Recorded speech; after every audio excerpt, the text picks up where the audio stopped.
is WrestleMania! And I'm feeling the energy, man. I'm not even where I need to be yet. And I'm feeling the energy. Oh, my goodness.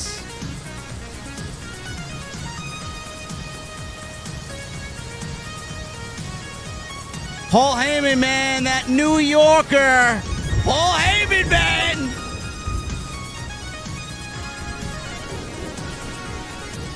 We talked about it. We didn't think it was going to happen. But my God, man, what an ending to tonight's night one of WrestleMania. CM Punk, Roman Reigns, Seth Rollins, triple threat match. Legitimately saved the show. This was the worst night one WrestleMania since they've now adopted a two-night format. We are going to go over the entire card, what I liked, what I didn't like. We're going to party because this is the biggest stream of the entire year. And ladies and gentlemen, I'm feeling the energy already. Tonight we're drinking downstairs in my mother's basement. It was a warm one, 80 degrees in New York City today. So we're drinking them ice cold tonight.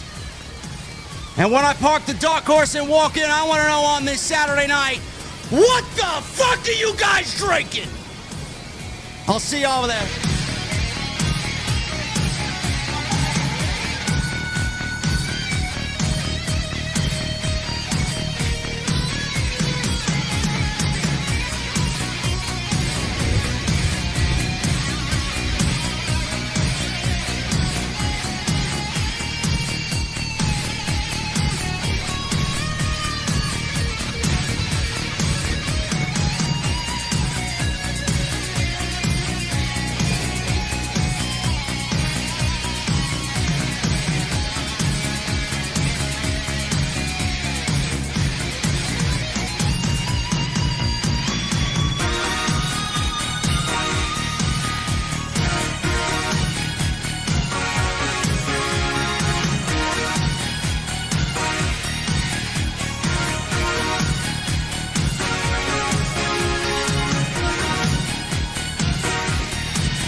Why has Triple H been so successful? Why is Triple H running WWE better than Vince McMahon and Bruce Pritchard on Monday and Friday night? Long-term booking.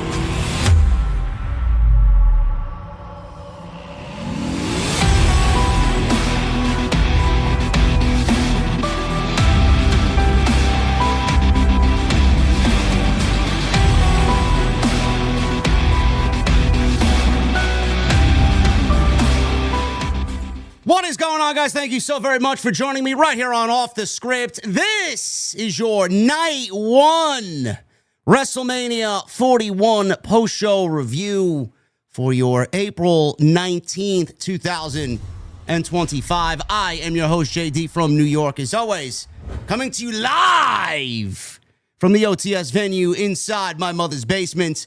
Thank you guys so very much for joining me on this Saturday evening, wherever you may be. And we gotta shout out a couple of VIPs in here, man. Oh my goodness. I drank a beer. I drank another beer.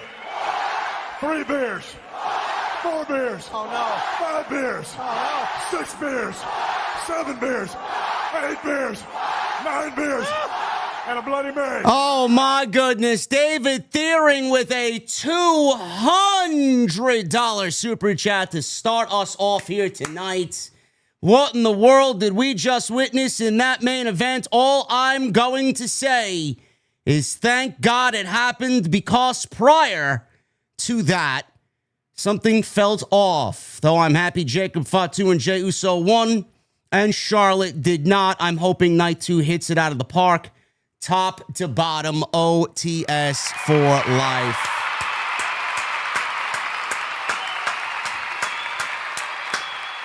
Oh, my goodness. And we are not done there, because we got Phantom 67 with a $200 super chat. Course, if you're not down with that, we got 2 words for you. Oh, my goodness. First of all, enjoying High West Bourbon. Cheers, JD. The main event was fire. Knight and Fatu was pretty damn good, too. I was enjoying the opening match until the quick tap out. The rest of the matches never got me excited at all. Phantom 67, thank you so very much, brother. Oh, my goodness, man. I drank a beer. This is ridiculous. I drank another beer. 3 beers. 4 beers. Oh, no. 5 beers. Oh, no. 6 beers. 7 beers. 8 beers. 9 beers. And a Bloody Mary. Oh, my God. Joker's voice with a $100 super chat. Hail JD and the OTS family. Jameson shots for everybody. What a main event. Show started off with the right decision in Jey Uso. Absolutely right decision with Tiffany Stratton. Nice surprise with Jacob Fatu. OTS for life. Raise your glasses. Salute. This is for the Joker's voice and everybody in here with me on this Saturday night. We got 4,300 people in here on a Saturday night, man. Absolutely fantastic. I love this, man. I love the energy.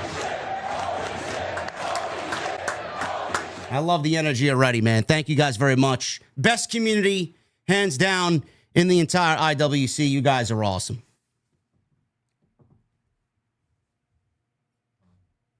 WrestleMania.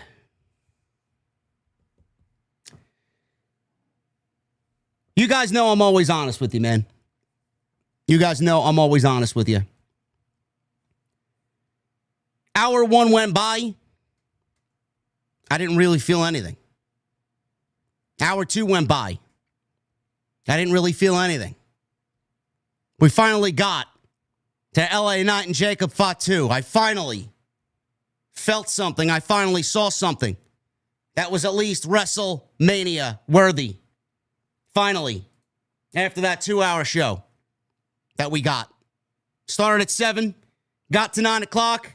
LA Knight, Jacob Fatu went on with the United States Championship match. Up until that point, it was the best match of the entire night. Then we go into hour 3. We get El Grande Americano and Rey Fenix. And then we get Charlotte Flair and Tiffany Stratton for the Women's World Championship. I didn't feel anything. Then we got to the main event. And I said on social media, live during the show on X, CM Punk, Roman Reigns, and Seth Rollins are legitimately going to save this show. They have to save this show. They legitimately needed to take this show and put it on their backs and save night 1 of WrestleMania from being a total fucking shit show. You guys know me for being a Triple H guy.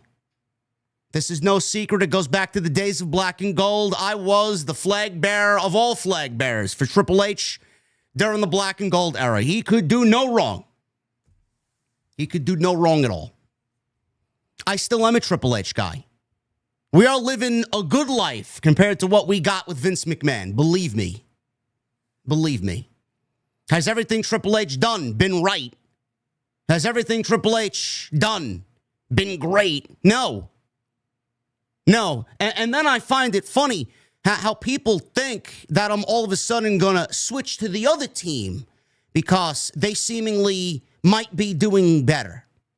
It's funny how there's such discourse over what I have to say on this show. If the other show does really good and I don't like what WWE does, they think I'm going to drop WWE and go where the hot hand is. Let me tell you something, man. There's no company right now that has a hot hand. I don't give a fuck how much money they make, and I don't give a shit what show came off really good this week. There's not one single company right now that has a hot hand in anything. Everybody is down creatively. Everybody. I just want good television. I don't give a shit if it's on this planet or fucking Pluto. I don't care. I want good television. WrestleMania 41, Night 1. On paper, did not look bad. It didn't look good, but it didn't look bad. When we actually got WrestleMania 41, Night 1 play out in real life, it was as bad as I looked. And I said to myself, why does this show feel so off? Why does this show feel so flat?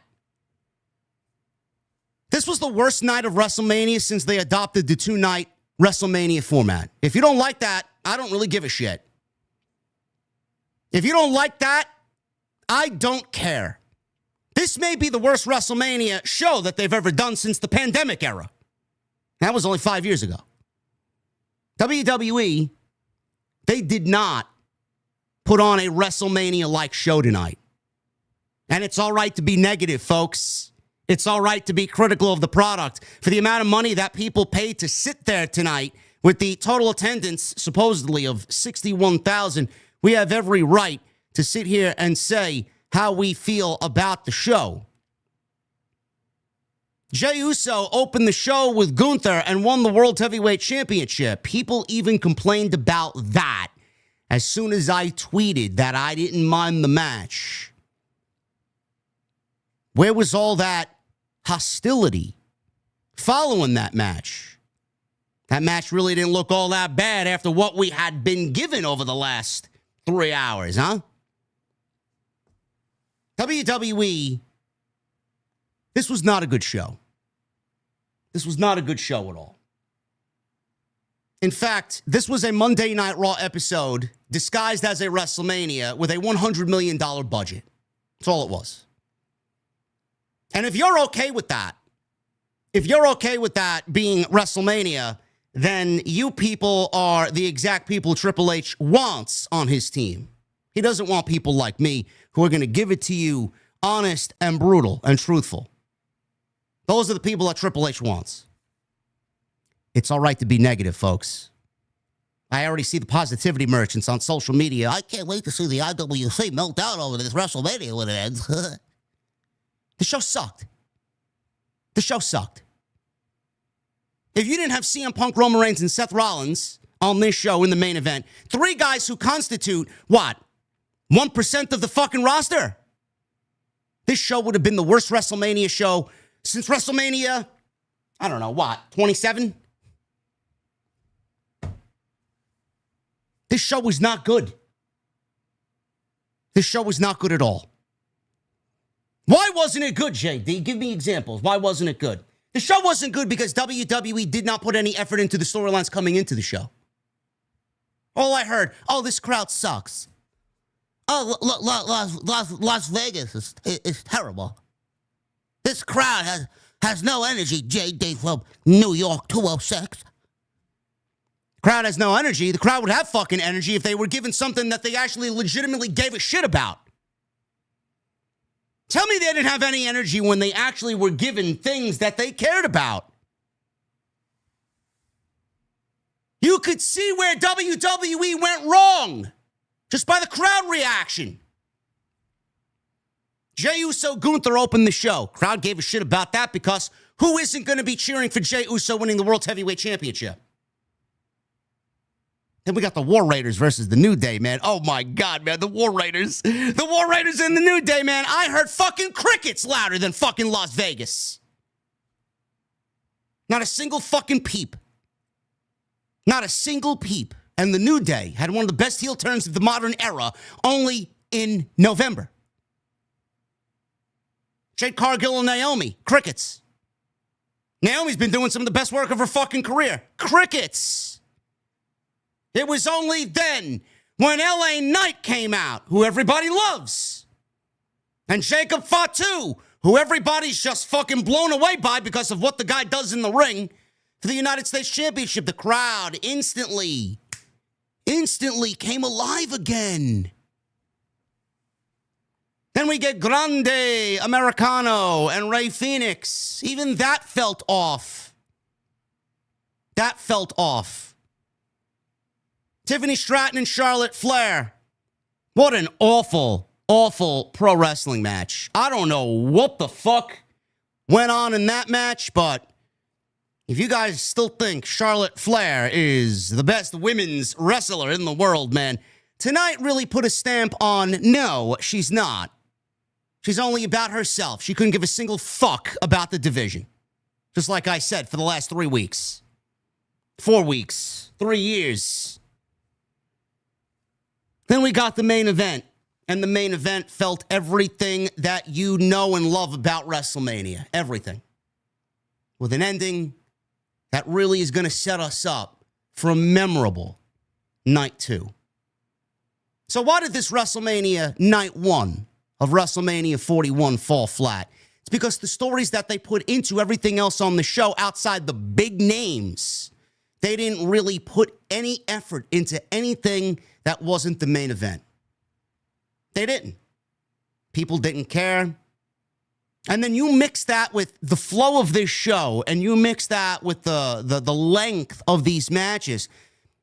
Bro, it's WrestleMania. I come to watch shit get played out. I come to watch pro wrestling and stories take place in the ring. What happened? I felt like every show tonight, or every match tonight on this show, felt like they were in a fucking race to see it end. One example of that was Rey Fénix and Grande Americano. How are you going to send Rey Fénix and Grande Americano out there and the match feel as if it was unimportant? By the time it was over and by the time the bell rung, I'm asking myself, is that it? Is that all you got? Now, I get it. Rey Fénix was subbing for Rey Mysterio, but you give me a match that is better than the original match you had planned, and that's the best you got? By the time it was over, I was asking myself, how is that the best Fénix and Chad Gable have at WrestleMania?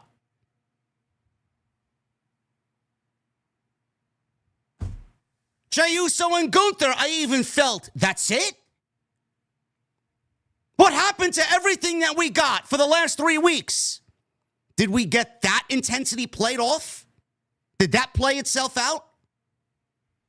And what the fuck was that ending? They couldn't wait. They couldn't wait to get Las Vegas yeeting with a predictable outcome that everybody knew as soon as he won the Royal Rumble. That is no excuse to sit there and say, oh, but this was a WrestleMania moment, JD. Why didn't you enjoy it? I did enjoy it. Why not make it better? Why not make the entire experience and the entire moment better than the way it played out? Why is everybody making excuses for mediocre television? I don't come to watch a 4-hour WrestleMania show, a show that happens once a year, that you're charging an artery and a lung to sit at. And that's what you give us. That didn't feel like a WrestleMania show tonight. The guys who are WrestleMania felt like WrestleMania. The rest of the 3 hours that I watched felt like a fucking Monday Night Raw where WWE basically said, we don't give a shit. Let's get this 2.5 hours of television off the air and move on to the next town. Stories didn't matter. They didn't really care about putting any effort into the matches. The matches felt very rushed. This did not feel like a WrestleMania show. It looked like a WrestleMania show. It sounded like a WrestleMania show. But it didn't come off like a WrestleMania show at all. And it's all right to feel that, folks. Their excuse is, oh, we got night 2. We got another night to look forward to. Yeah? Another night to look forward to. Which on paper, if you look at both shows, night 2 was always going to be better than night 1, but that doesn't give the excuse to make night 1 unmemorable for mostly 3 hours. Seth Rollins, CM Punk, and Roman Reigns. A lot of people complained, oh, why is this the main event? Why is this the main event? Why isn't Rhea Ripley, Io Sky, and Bianca Belair main eventing night 1 of WrestleMania for the WWE Women's World Heavyweight Championship? Now you know why. Now you know why. Story is everything, folks. Story is king. When you have a greater story with a cliffhanger that will take you from night 1 into night 2, that will always be your main event, more so than anything else. The story was greater than what the women were telling. So that narrative quickly died as soon as the show went off the air because you saw exactly why, Exhibit A, why WWE went with that triple threat match over Io, Rhea, and Bianca. It's number 1. Number 2, all 3 of these guys, they put this show on their back and said, we got to do something. We got to save this show. It's fucking a sinking ship. They did everything in their fucking power to give this show something that resembles a thumbs up show. Was it a 2 thumbs up? No, it wasn't. Not even close. But it's trending towards maybe a 75% thumbs up because of what they did. They legitimately saved the entire fucking program. Every bit of it. If they weren't on the show, this would be constituted as the worst WrestleMania in the last 5 years. Easy. Easy. It already is. I'm staking my claim to that. Worst WrestleMania under the 2-night format.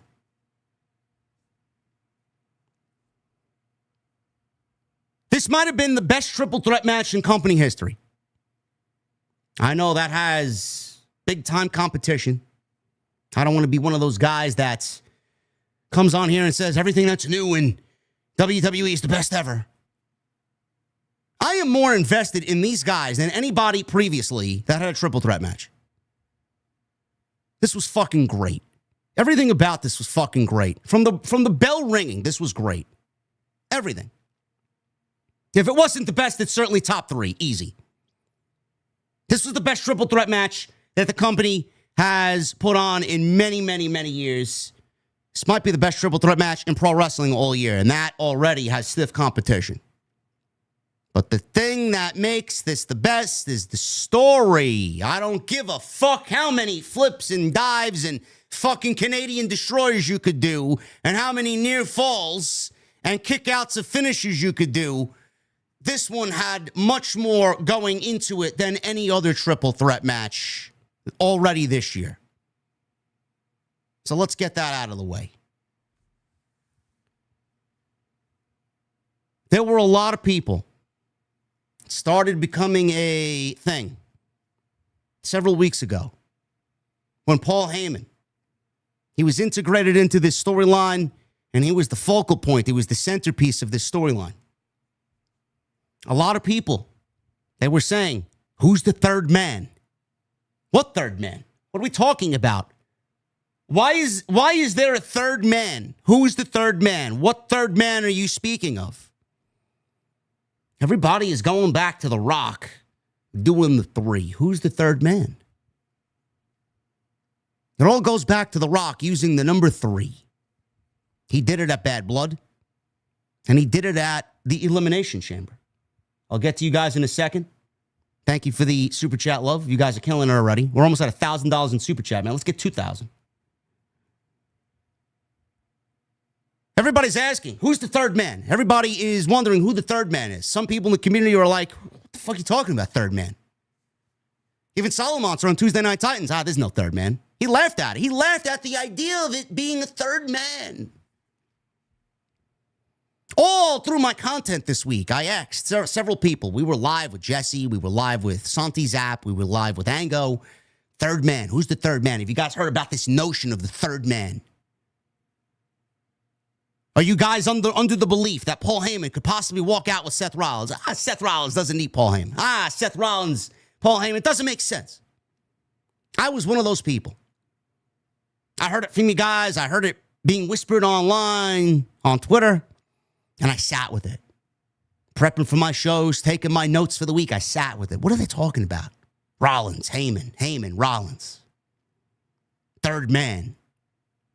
Is Heyman going to walk out with Punk? Is Heyman going to walk out with Reigns? And I got to thinking, it would be pretty fucking boring if Paul Heyman walked out with CM Punk. All right, guys, happy ending. The guy who wanted his main event gets the W. We'll see you on night 2 Sunday. Boring.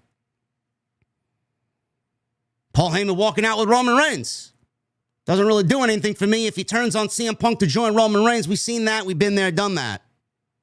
Don't really care to see Roman Reigns and CM Punk. I didn't even give a shit about seeing CM Punk and Roman Reigns this year at WrestleMania. I thought it was too soon. Doesn't do anything for me. We've been there, done that. Then you got the whole Brock Lesnar narrative that got brought into the whole situation this week. Oh, what if he brings back Brock Lesnar and just joins him again and says, fuck you, to CM Punk and Roman Reigns? That was never going to happen. They're not bringing him back to television. But what if Paul Heyman joined Seth Rollins? Now, that was something that I really wrapped my head around. Rollins, for weeks, has really been kind of teasing what was going on. He has been. He told Paul Heyman, CM Punk is only using you. He came back to the WWE selfish after wanting to see this company burn down to the ground while he goes and wrestles for someone else, taking another billionaire's big, hefty paycheck. He comes back here. They give him another big, hefty paycheck. He comes back. He starts making orders and setting dreams and goals for himself. He does the bloodline a favor, but then he uses it as a way to take. He used you for a favor. Whatever the favor was back in November. He did it for himself. He didn't do it for you. He didn't go into War Games to do it for you or do it for Roman. He did it for himself. He's a snake. He's everything wrong about this company. He does not care about you. Paul Heyman wanted to make this favor to CM Punk. He even walked away from Roman Reigns. I owe him a favor. 15 years ago, I told him I would walk him into WrestleMania the day he main evented WrestleMania. And that's exactly what I'm going to do. I'm going to live up to that promise. Seth Rollins then told Paul Heyman about Roman Reigns. He doesn't care about you. You're a lackey. He uses you. You mean nothing to him. The best thing for Paul Heyman to do is remove himself from the equation. How do we do that? He really put it into motion that Paul Heyman was being used by both CM Punk and Roman Reigns. He almost curb stomped Paul Heyman. Didn't. And said, I could have ended you right here, but now you owe me a favor. Friday night on SmackDown, last night, he came out. He sat with his legs crossed like CM Punk in the middle of the ring and cut his own pipe bomb. He mentioned things about this being the biggest triple threat match in the history of our industry. A triple threat match in the main event of WrestleMania that will shape the future of this company forever. It's the most important triple threat match in the history of our business. Man, those are really heavy statements for a match where there's no championship opportunity on the line. The winner of this match does not get added to the Night 2 main event. There's no championship on the line. He was really making these bold statements about this match, and it didn't really add up until everybody started mentioning, well, what if Rollins joins Heyman? What if Rollins walks away with Heyman? What if Rollins is the third man? The one thing that really threw me off on Friday Night SmackDown is that Rollins came out dressed very, very similar to The Rock. He came out wearing very Rock-like garments, Rock-like colors. He came out wearing a big gaudy Seth Rollins necklace, just blinged out in diamonds. What is going on with Seth Rollins? Is he foreshadowing something? Could he be foreshadowing this new movement? We come to tonight. We didn't see anything for the first 25 minutes. And within the last 5 minutes, everything broke down Paul Heyman turns on CM Punk. Low blow to CM Punk. He hands a chair to Roman Reigns. Roman Reigns was going to deliver that shield shot to the back that Rollins has done to Reigns before, only for Paul Heyman to low blow Roman Reigns. He then hands the chair to Seth Rollins. Seth Rollins wins the match. Seth Rollins walks away with the wise man. Seth Rollins and Paul Heyman are arm in arm. The prophecy of those that have willed this into existence indeed did just that. This was the cliffhanger that we needed coming out of night one. The show could not have gone off the air with CM Punk winning and the crowd celebrating a babyface victory. Roman Reigns did not need a win at WrestleMania. He's had 10 of them. He doesn't need another W. Seth Rollins needed this. Seth Rollins needed this more than both of these guys. Not only because Rollins has been very giving, but Rollins and CM Punk have gone back and forth ever since CM Punk came back in the WWE, and it seemingly felt like CM Punk always had Seth Rollins' number. Tonight it was Rollins who had Punk's number. Tonight it's Rollins who stood tall. Tonight it was Rollins who deserved to stand tall. Everything that Rollins said about CM Punk and Roman Reigns and the things that he felt they did wrong, everything he said that was wrong with both of those guys, I said it last night on Friday night, word for word. What if everything that Seth Rollins is blaming Reigns and Punk for, he finally understands what he needs to do to get ahead? He takes all the bad that they did and he does that same exact thing to them. That's exactly what he did. Night one is the cliffhanger we so desperately needed. Night two, Paul Heyman reveals that he was secret intel for The Rock. The third man will be Seth Rollins. John Cena, Seth Rollins, and The Rock will be the three-man power trip that everybody was talking about in regards to what the number 3, The Rock, threw up.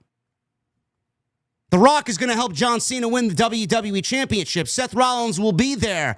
We are going to forge a new era in the WWE. A new era that CM Punk cannot forge ahead. A new era that Roman Reigns cannot forge ahead. A new era that The Rock is promising everybody, and Rollins is going to end up selling his soul. John Cena said it on SmackDown. I don't need to wrestle to beat you. Did John Cena even sell his soul? Everybody thinks John Cena sold his soul. Why? Because he turned heel? Maybe this is something John Cena wanted to do. Maybe it was the other way around. Maybe it was Seth Rollins who sold his soul. And you can take that back to the Elimination Chamber.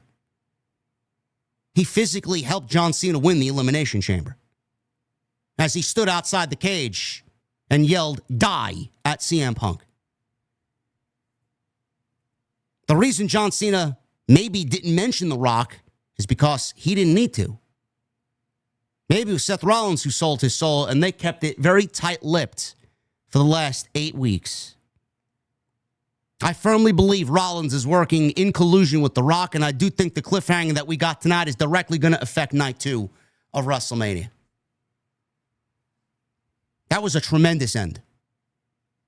An ending that we so desperately needed, a match that we so desperately needed, on a WrestleMania card on night 1. Specifically talking about night 1, that felt very unlike WrestleMania. And you can't blame the fans who have been critical online about the way the show felt, because it felt that way. And if a fan like me, who's been watching this shit since 4 years old, is telling you that it didn't feel like a WrestleMania, you can fucking guarantee you it didn't feel like a WrestleMania. It just missed that soul. It didn't have soul. It felt lifeless. It felt dead. There was no energy. WWE needs to realize that the amount of energy that they put into a story, the amount of energy they're going to get back. You can't rely on CM Punk, Roman Reigns, and Seth Rollins. They will deliver every single time, no matter what, because their equity is built up within the audience. You can't half-ass a story with The New Day, or half-ass a story with Jade Cargill, and half-ass a story with Rey Fenix, and half-ass a story with Tiffany Stratton and Charlotte Flair, and then expect that same amount of energy back. What you put into it, you got to get back. WWE didn't put anything into most of the shit that they gave us tonight, and they gave you barely anything, and the crowd gave them barely anything in return. It works both ways. You can't skimp and then rely on your big hitters to save your show. It's WrestleMania. For the amount of money that people are paying to sit there, every single one of these matches should have had the same feeling that the main event had, and it didn't. And that's where WWE fucks up. They're too heavy on living in the moment and creating a moment. What about creating moments? Why do we need a moment? Why can't we have 7 moments? I don't come to watch one match and enjoy one match, a moment here, a moment there, and then 3.5 hours of fucking barely anything. It's WrestleMania. It's the culmination of year of storylines coming together. It is a collection of the best talent in the company coming together to put on the best show of the entire year, the biggest show of the year. Tonight did not feel that way at all.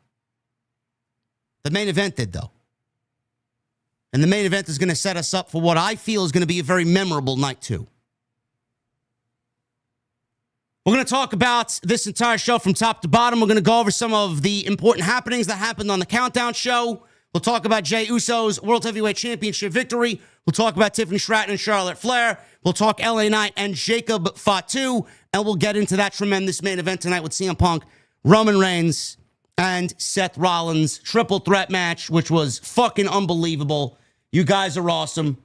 Appreciate you guys joining me here on the Monday Night Raw post. We got a couple of other bombs here in the chat. And I want to shout out you guys for all of your generosity here on the podcast. I appreciate you guys very much.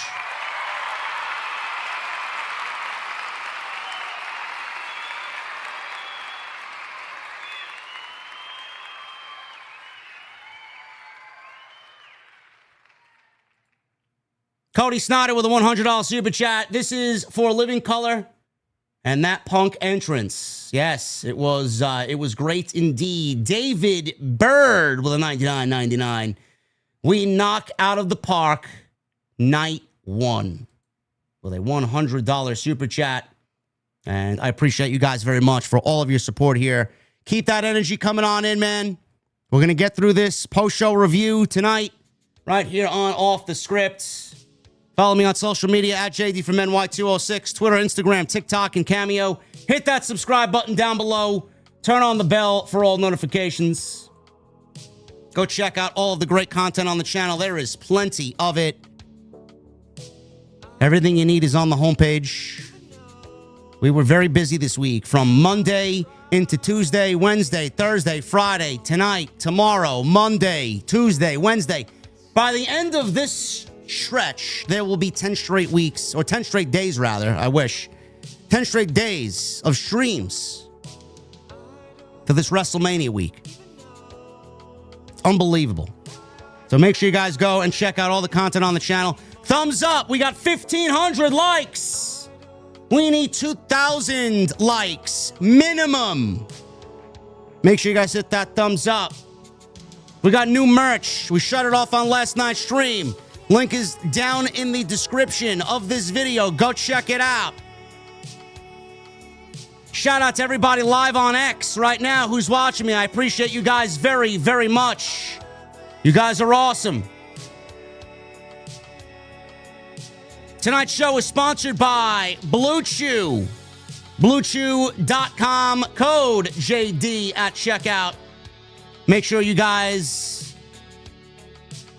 go hit them up. Free sample on me. Courtesy of the podcast. All you guys got to do is pay the $5 shipping and handling. BlueChew.com, tonight's sponsor for this WrestleMania post. Right here on Off the Script. And tomorrow night, just a obvious word of warning, we will be live. We will be live for WrestleMania Night 2 and the post show right here on Off the Script. Appreciate you guys very, very much.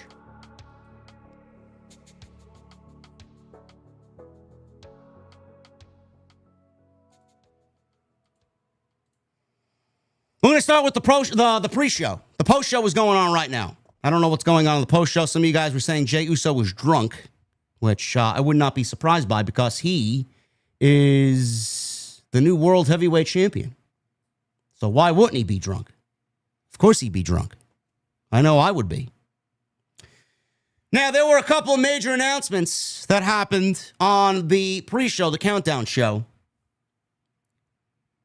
Triple H was on the countdown show, and a major story broke in regards to WWE acquiring AAA. They have bought the rights to AAA. Lucha Libre AAA is now under the WWE umbrella. WWE announced the move at WrestleMania with the reveal of a Worlds Collide happening in June. Fightful reached out to talent who said there have been conversations about AAA having new partners, equipment, and the like for years. However, once the WWE TKO merger happened, there was a lot of discussion about the partnership being with WWE. There have been conversations between the two sides for quite some time, so this is not a deal that was done over the weekend. Those that we spoke to, say Fightful, two in WWE, said that while the acquisition itself was close to the vest, they believe it was finalized after the AEW and CMLL announcement that AEW will be doing Grand Slam at Arena Mexico in June. For those asking about the relationship between WWE and their champion, Triple H champion, the AAA Mega Champion, Alberto Del Rio, for years WWE had given everyone a hard no on working with Del Rio. Del Rio himself would claim that conversations had taken place, but at points said he would never work with WWE again. Those close to Del Rio claim that he has said different and that the two sides have discussed possible appearances and that it was no longer contentious. Some talent in AAA were skeptical of the announcement, saying that it's hard for them to believe that the Roldan family would relinquish all power. Details of the acquisition are still few and far between. It was crazy that WWE on the countdown show had Triple H, Michael Cole, Mexican representatives for AAA. We had Stephanie Vaquer out there. Andrade was out there. Santos Escobar was out there. The LWO was out there. All of the Legado guys were out there. Penta was out there. Phoenix was out there. A lot of the Lucha Libre talent in WWE were out there. It was a very calculated announcement. I'm not going to sit here and tell you that I'm over the moon excited about this. I'm not. I don't really understand why people are even up in arms about this. You get all of the fucking short-sighted people on social media. Oh, WWE is trying to monopolize this, and WWE wants to be the only game in town. I don't really understand why this is new information to you. Triple H is a McMahon. They have done this for decades. So why do you find this to be new now in 2025? Why are you surprised by this announcement? You have to understand that WWE wants to kill AEW. In every sense of the word, they want to kill AEW. And Tony Khan has done himself no favors. Tony has wanted to poke the bear on multiple occasions, and WWE is not a bear to be fucked with, especially Nick Khan, Triple H, and TKO, who have a heavy hand in a lot of the Hollywood circles in and around Hollywood. You don't want to fuck with them. I would not be surprised. I'm making a prediction right now. You can quote me on this. You can cycle back to this at the end of the year. I'm making a prediction right now. WWE is going to own New Japan Pro Wrestling by the end of 2025, early 2026. I would not be surprised that there's a partnership there. WWE wants to own Mexico. They want to own New Japan. You think this is new information? Triple H gave you a glimpse of what his mindset was when he was leading NXT Black and Gold. There was a reason why he called everything TakeOver. He wanted a fucking performance center in every part of the globe. He wanted one in Japan. He wanted one in Mexico. He wanted one in Europe. He wanted one in India. WWE is just acting out Triple H's original vision on a grander scale. Why build performance centers? Why put schools in different pockets of the globe when they can go out and buy a struggling AAA, who is a direct competition to Tony Khan and CMLL? Why do they need to put schools and gyms in different pockets of the globe when they can go buy New Japan Pro Wrestling? Why would they do that instead of just acquiring most of the international talent that Tony Khan has at his fingertips? What has AEW done for New Japan Pro Wrestling? Have they done anything for New Japan?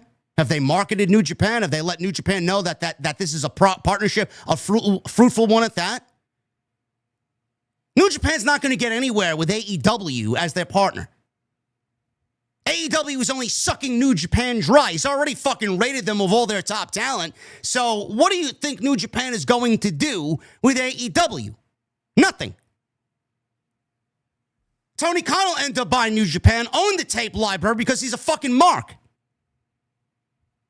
New Japan can go and work with WWE, and New Japan could have that partnership, and they could be where they want to be in the years to come with the money that TKO has and the future that WWE has in the world of pro wrestling. As far as I'm concerned, AEW is not even going to be around after this new contract that they have with Warner.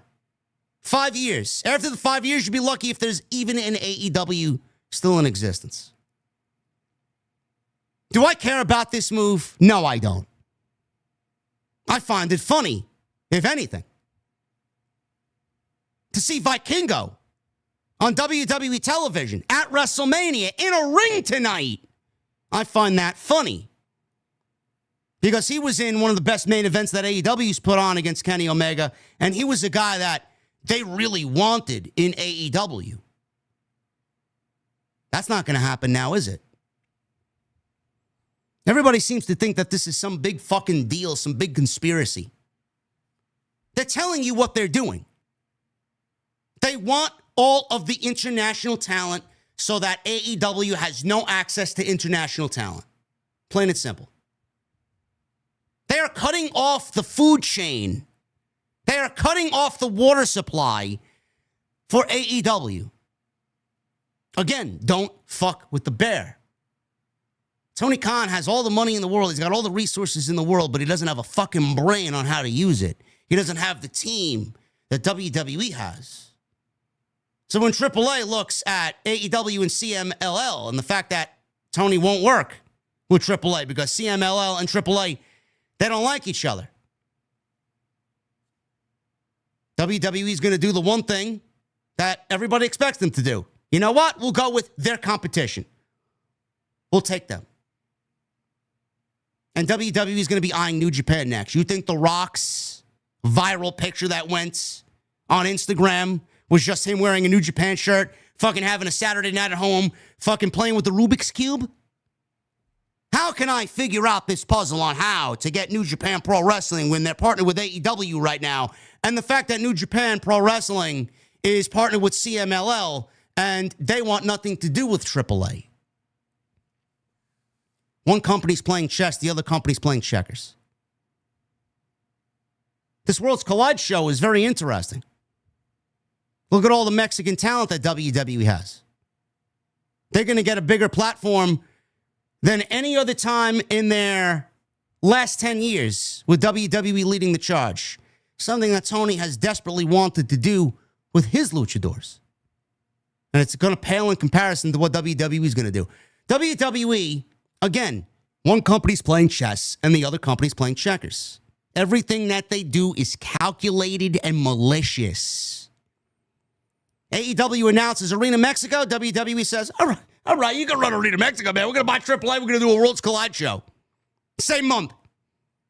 You don't think that had anything to do with them facilitating that? We'll wait on some more announcements with this. I'm not particularly excited about it. I don't really give a shit, to be quite honest with you. If you want my honest and genuine opinion, I don't give a shit.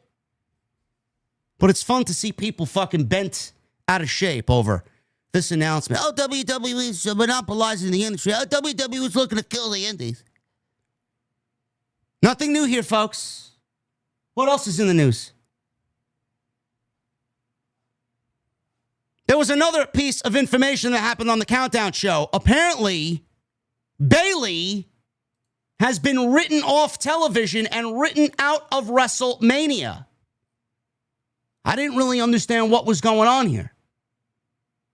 WWE ran a attack angle on the Countdown show. Bayley was attacked backstage earlier today and quickly discovered it was a shoulder injury. Liv Morgan and Raquel Rodriguez happened to be nearby, and Adam Pearce was pissed at Liv Morgan and Raquel Rodriguez, who were supposed to defend the women's tag team titles on Sunday night against Lyra and Bayley. They were amused. They denied any involvement. So, apparently, Bayley was taken out of this match with Lyra, and Pearce told Lyra that she has 24 hours to find a new partner. Otherwise, the match is canceled. Supposedly, PW Insider put out a report about Bayley saying that Bayley and the plan for Bayley all along was for Bayley to be Lyra's partner, and the plan all along was for Bayley to be written out of WrestleMania with Lyra finding a new partner.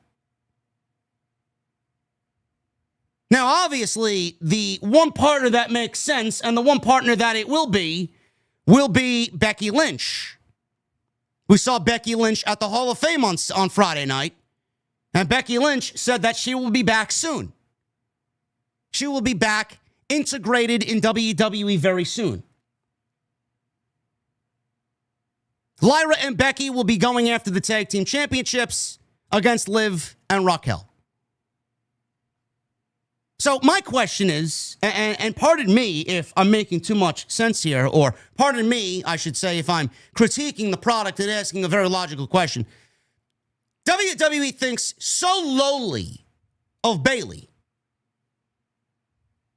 that their plans with Bayley and Roxanne Perez, which were clearly going to happen because we saw that much on television, they think so lowly of Bayley that the original plan of Bayley and Roxanne were dropped for Bayley to go team with Lyra for the tag team championships.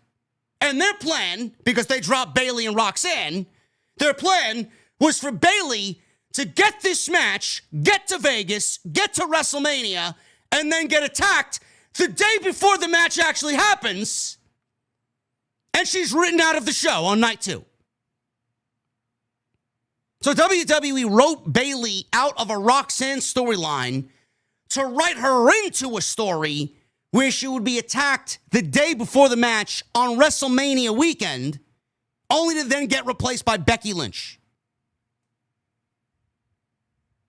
I don't know on what planet you think that A, is right, B, that makes any sense, and C, why you think us fans look at that head on and would agree to something like that.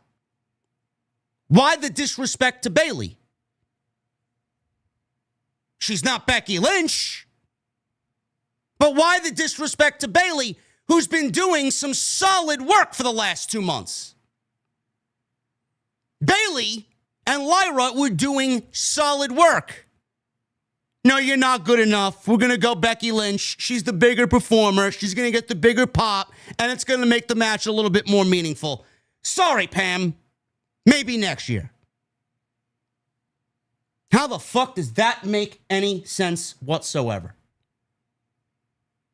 Then you got people talking on social media because Mercedes Moné, Sasha Banks, tweeted at Bayley with a phone emoji, a money emoji, a finger emoji, insinuating, call me. That's fucked up, man. I'm sorry. That's fucked up. That's fucked up.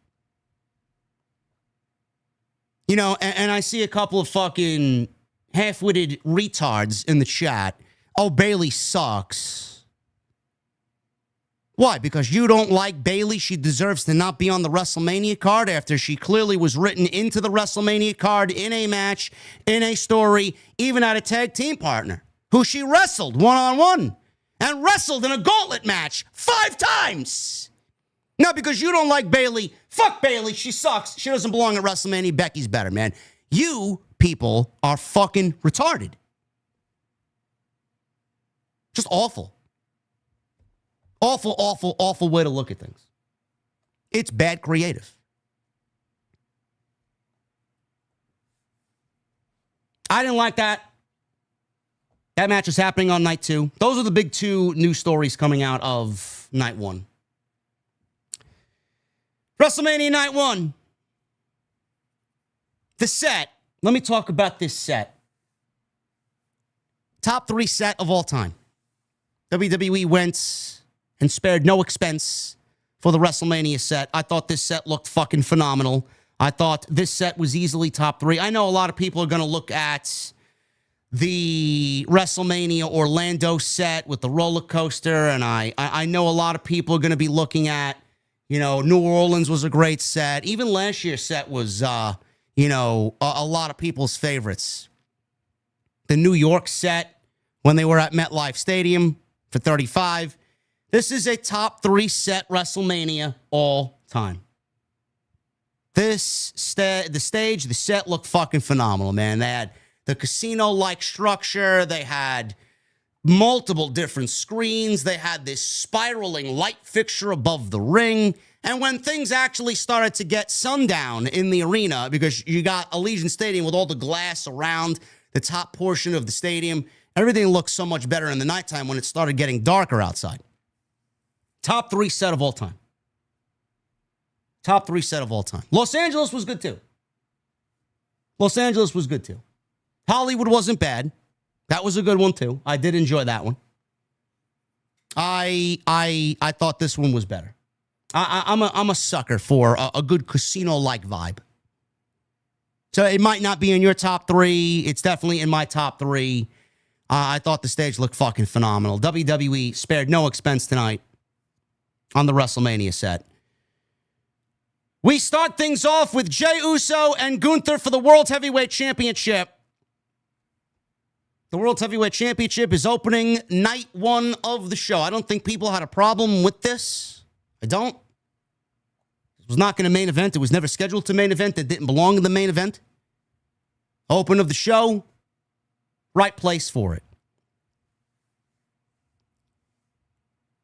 You know, a lot of people, man, there are a lot of miserable people online. And for all the people that say I'm miserable, everybody who tweeted me tonight was far more miserable than I could ever be. I do this for a living. I'm allowed to be miserable. You guys just exist in a bubble on social media and you're spreading your misery to me. I don't care. I'm allowed to be miserable.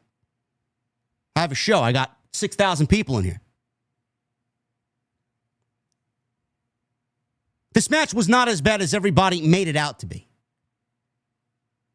This match was nowhere near as bad as everybody made it out to be.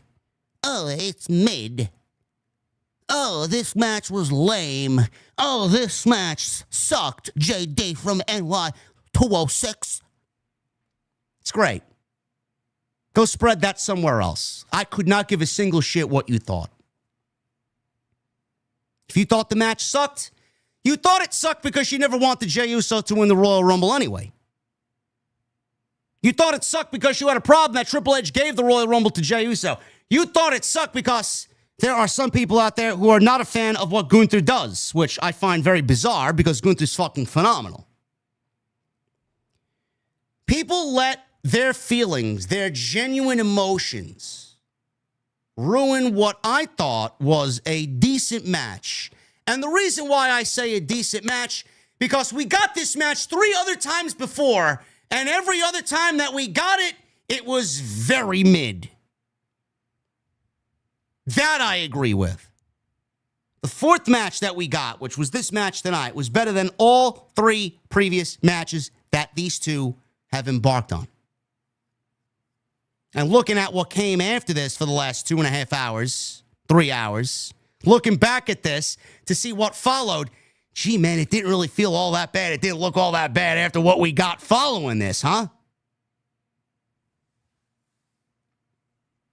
Was it perfect? No. It was not. I have one huge problem with all of this.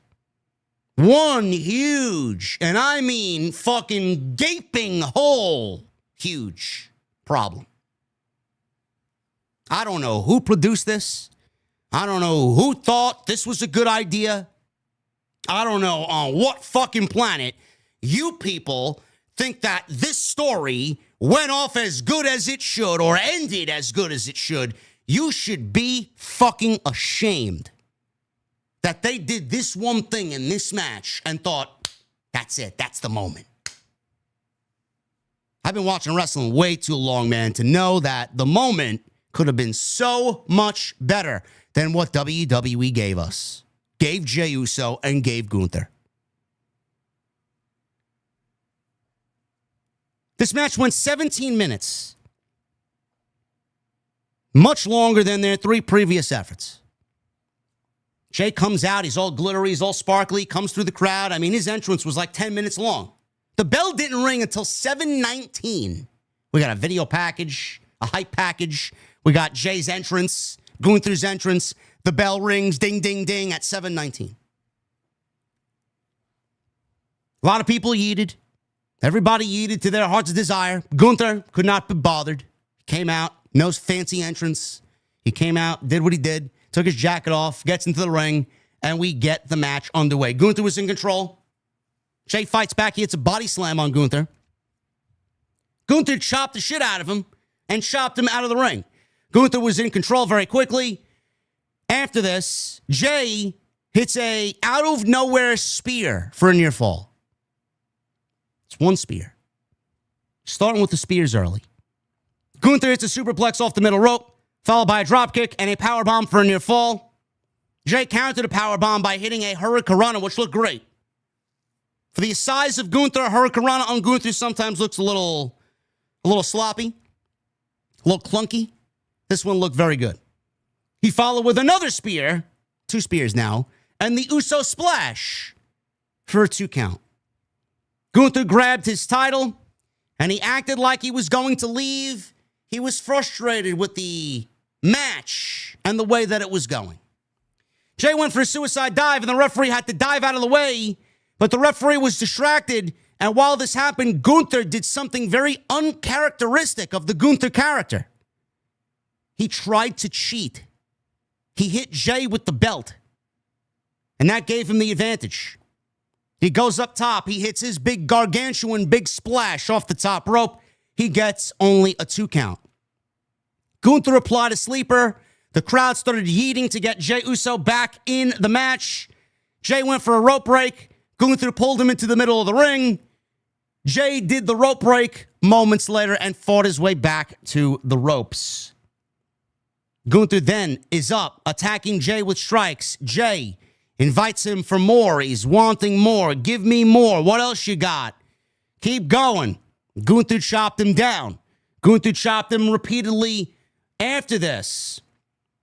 Jey fought back with strikes. They traded blows until Jey dropped Gunther with the big clothesline. They were trading clotheslines back and forth. Gunther did not go down. Jey did not go down with some of the strikes that Gunther was administering.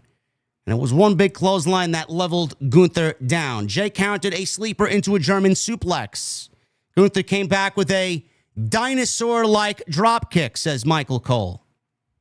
Jey countered with a powerbomb, or countered a powerbomb into a powerbomb of his own. There was one powerbomb in this match that Gunther hit that looked very weak. I don't know what had happened. There was legitimately no impact on it, and it just came off like it was as weak as anything I've ever seen him do. I don't know if it was the ring mic or if it was the way that he planted Jey Uso following the powerbomb, but it did not sound good. So Jey countered a Gunther powerbomb into a powerbomb of his own. Jey had a better sounding powerbomb than Gunther did. Jey hit consecutive super kicks, a spear, an Uso splash. Jey hit another splash. Fans rose to their feet. He hits a third splash. Instead of going for a cover, Jey put Gunther in his own submission move, the sleeper. Gunther tapped out almost immediately in the sleeper. Now, this was obviously after consecutive super kicks, a spear, and 3 Uso splashes. Gunther tapped out immediately in the sleeper. Jey Uso tapped him out. Jey Uso wins the World Heavyweight Championship. They showed replays. Jey was in disbelief. He was handed the title. He couldn't believe it. He posed on the announce table with the title. Jimmy Uso runs out to the ring. They celebrate together. They posed together and celebrated in the crowd with the World Heavyweight Championship. A lot of people are going to say, oh, the match is lame. The match sucked. The match was this. The match was that. The match was fine. The match was fine. As soon as Jey Uso won the Royal Rumble, you knew exactly what the outcome was on February 1st. Give me a break. None of you. There is not a single person alive who watches this product that thought Gunther was going to win. If you did, you're an idiot. Jey Uso was always slated to win. Always. You didn't like the match because Jey Uso won the Royal Rumble and John Cena, CM Punk did not win the Royal Rumble. You didn't like this match because a lot of people had it in the back of their minds that Jey Uso wrestled Jimmy Uso last year and the match was the worst WrestleMania match maybe of all time. One of them. You can't take what they did last year and apply it here. It doesn't work that way. Did the storyline hit on all levels coming out of the Royal Rumble? No, it took WWE a little bit to really get going. This didn't feel like a WrestleMania main event for the first 5 weeks of the build coming out of the Royal Rumble going into the Elimination Chamber. It finally felt like a WrestleMania main event when Gunther dressed himself in Jimmy Uso's blood. That's when it felt like a WrestleMania main event or a WrestleMania match. And the story took on a different line or a different just narrative of its own, a different light. It really propelled itself into feeling like a WrestleMania story and a WrestleMania match. Whether you agree with that or not, I don't care. A lot of people are blinded by the fact that they don't like Jey Uso for whatever reason. He's too yeet. He's too happy. Theme music. He's nothing more than a chant. He's nothing more than a theme song. He can't wrestle. Whatever the case may be. Fine. Fine. You can feel however you want to feel. That doesn't mean he doesn't deserve to be the world champion. And people are acting like this is going to be some fucking Roman Reigns like 4-year title reign. Bro, I'd be surprised if this lasts till SummerSlam. I'll be surprised if we last till Money in the Bank. He's the world champion. They wanted to give him a moment. WWE is about moments. This company fucking builds itself around the moment. That's what they wanted to do. If you watch the product and understand the company and understand the fucking shit that they do, you would not have a problem with what you saw tonight because you would have already expected it. This is not new to me. I can't hate on Jey Uso. I apologize for anybody that has this fucking vehement hate for Jey Uso. I can't hate on Jey Uso. Just like I couldn't hate on Kofi Kingston and just like nobody could hate on Bryan Danielson. Why? Because he's not your favorite guy. Because CM Punk and John Cena didn't win the Royal Rumble. Grow up.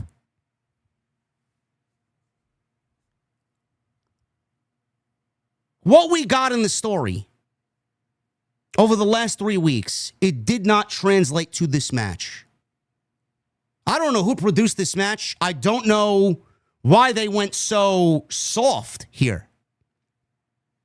The match started off with a collar and elbow tie-up. On what planet do you have this match starting a collar and elbow tie-up after Jey Uso had to watch his brother bleed And Gunther, the man he's in the ring with doing a collar and elbow tie-up, was dressed in his brother's blood. Doesn't work that way.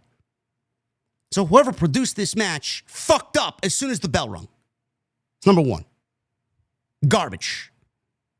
It's not going to make the match awful, but it's little things like that that I watch and I question, does a collar and elbow tie-up really feel necessary here after this has been a personal feud for the last 5 weeks? No. That's number one. Mistake number one. Number two. WWE needed color here. I'm sorry. I felt Jey Uso and the emotion with the Jimmy segment, it got taken to another level. I did not get that level of emotion continue on in here at WrestleMania. I didn't. There was no blood. There was no overt struggle for Jey Uso. Jey Uso needed to be the quintessential come-from-behind babyface, and I felt like they dabbled in that, and they did not really push the envelope on that narrative. They really needed a fucking huge beatdown. Some color would have been fucking glorious here. Nothing.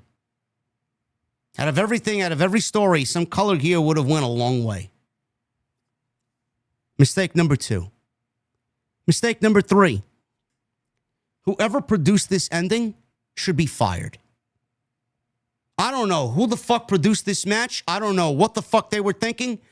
But Jey Uso delivering super kick, spear, and 3 splashes to then put on Gunther's dreaded sleeper and Gunther tap out within 2 seconds. I don't know on what planet you watch. We just got done inducting Steve Austin and Bret the Hitman Hart in the fucking Hall of Fame on Friday night. And the most iconic moment in WrestleMania history is Steve Austin in the sharpshooter with blood dripping down his fucking face, blood seeping into his white teeth.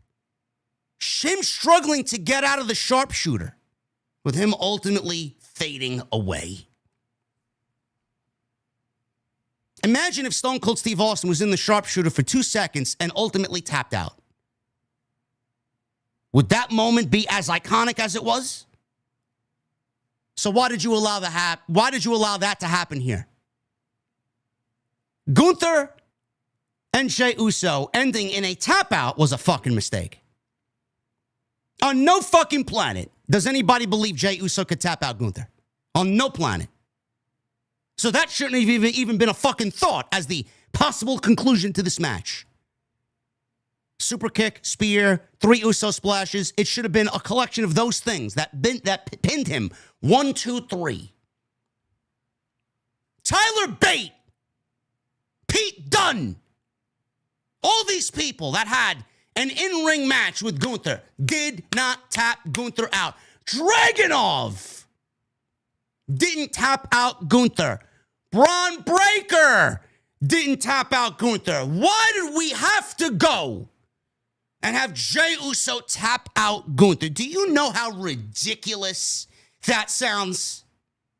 Do you know how ridiculous that looks?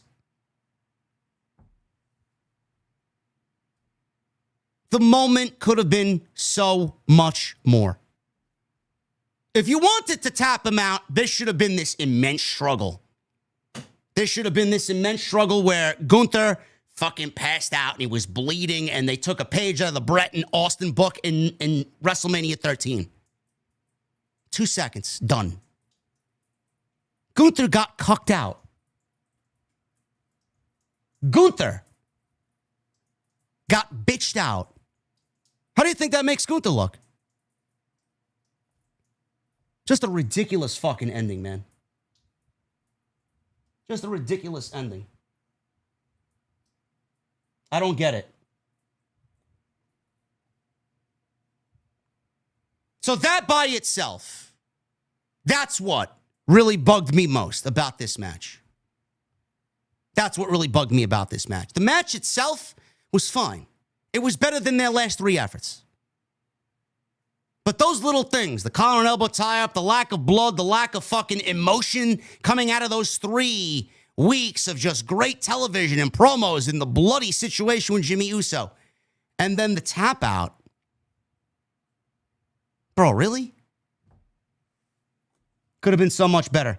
Was it a great moment? Was Jay celebrating a great moment? Celebrating with Jimmy? Crowd eating along? Absolutely. Absolutely. Loved every bit of it.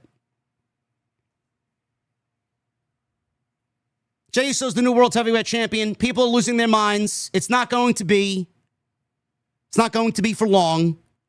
You don't have to get so upset over to a point where you're wishing others to fucking die and you're wishing harm on people. Jey Uso is not going to be a champion for long. It was for the moment. They got their moment. They got their opening match. It set the tone. And that's all that it was used for. Where Gunther goes from here, I don't know. Maybe he gets the championship back for all we fucking know. I don't know. But those three things in the match did not sit well with me. The body itself of the match was okay. It wasn't terrible. Especially, like I said, after watching their last three matches. Jey Uso is the new World Heavyweight Champion.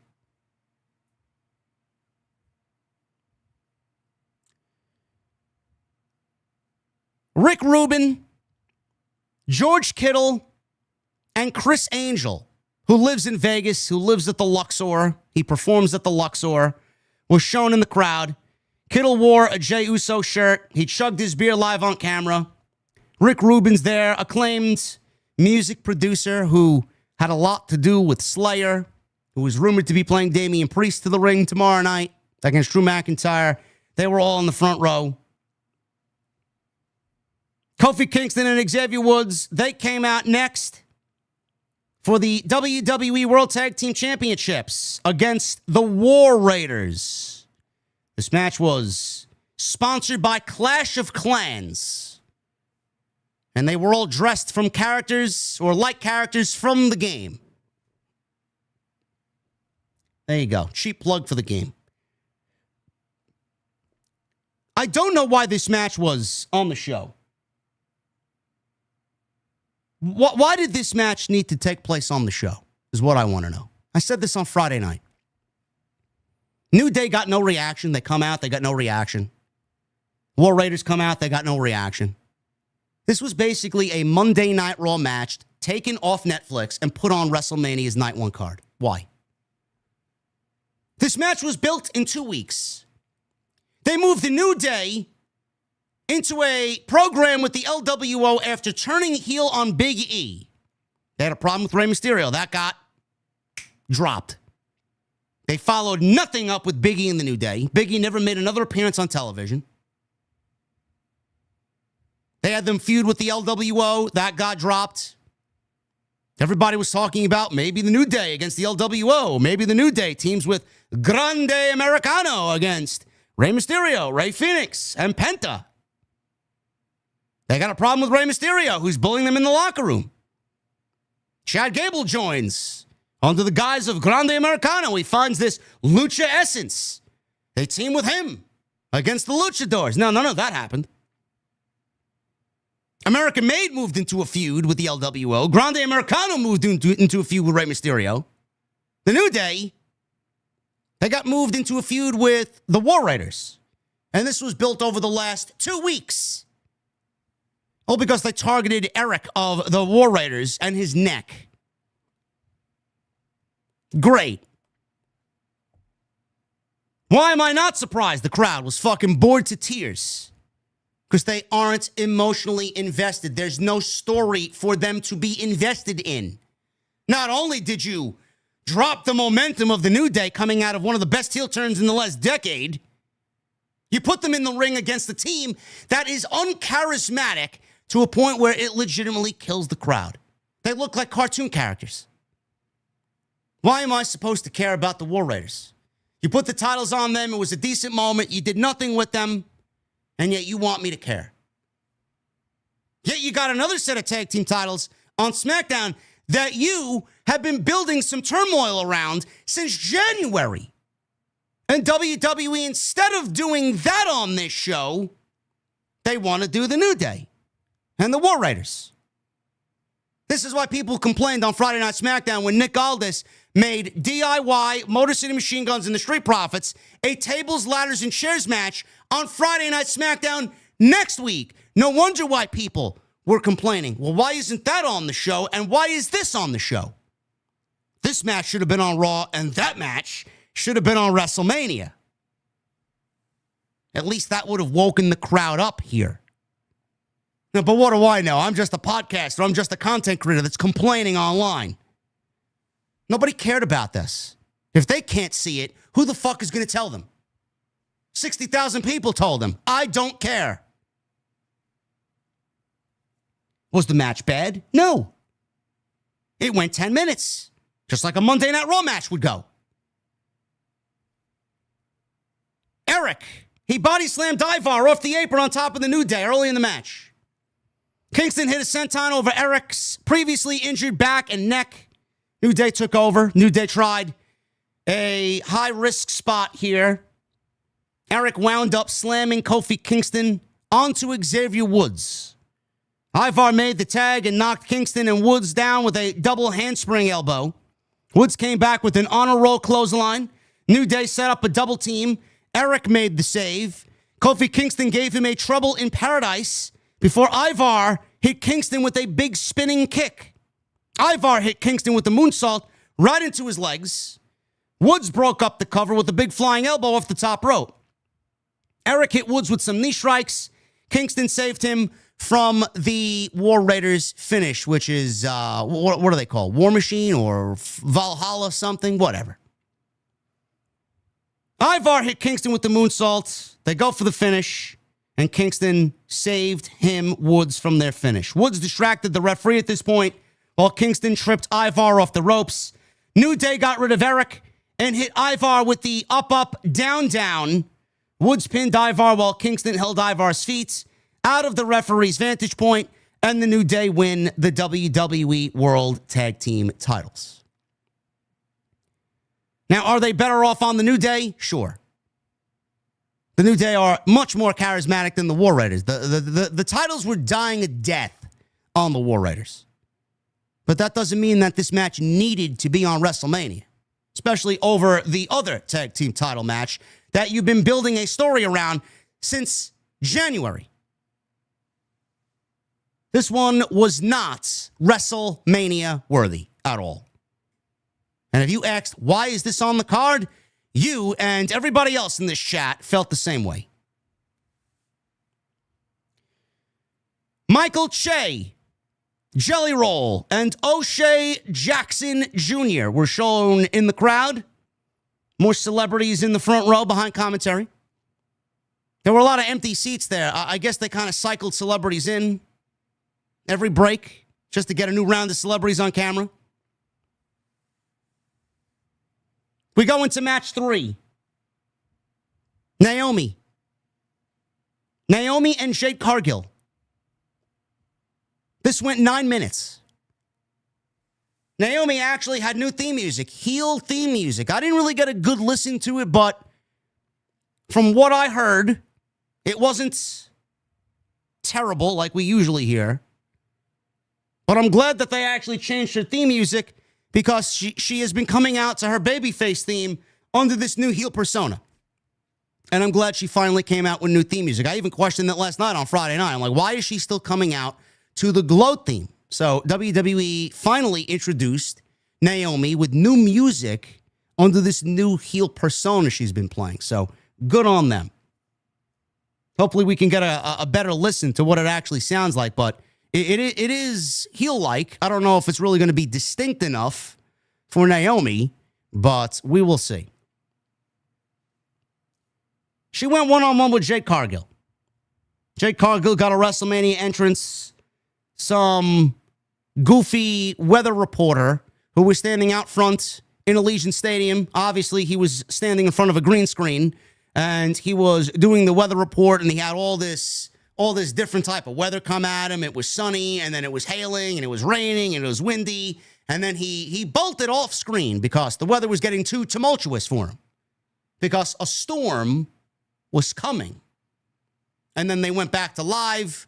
They showed the entrance, And Jade has her big entrance on the WrestleMania stage.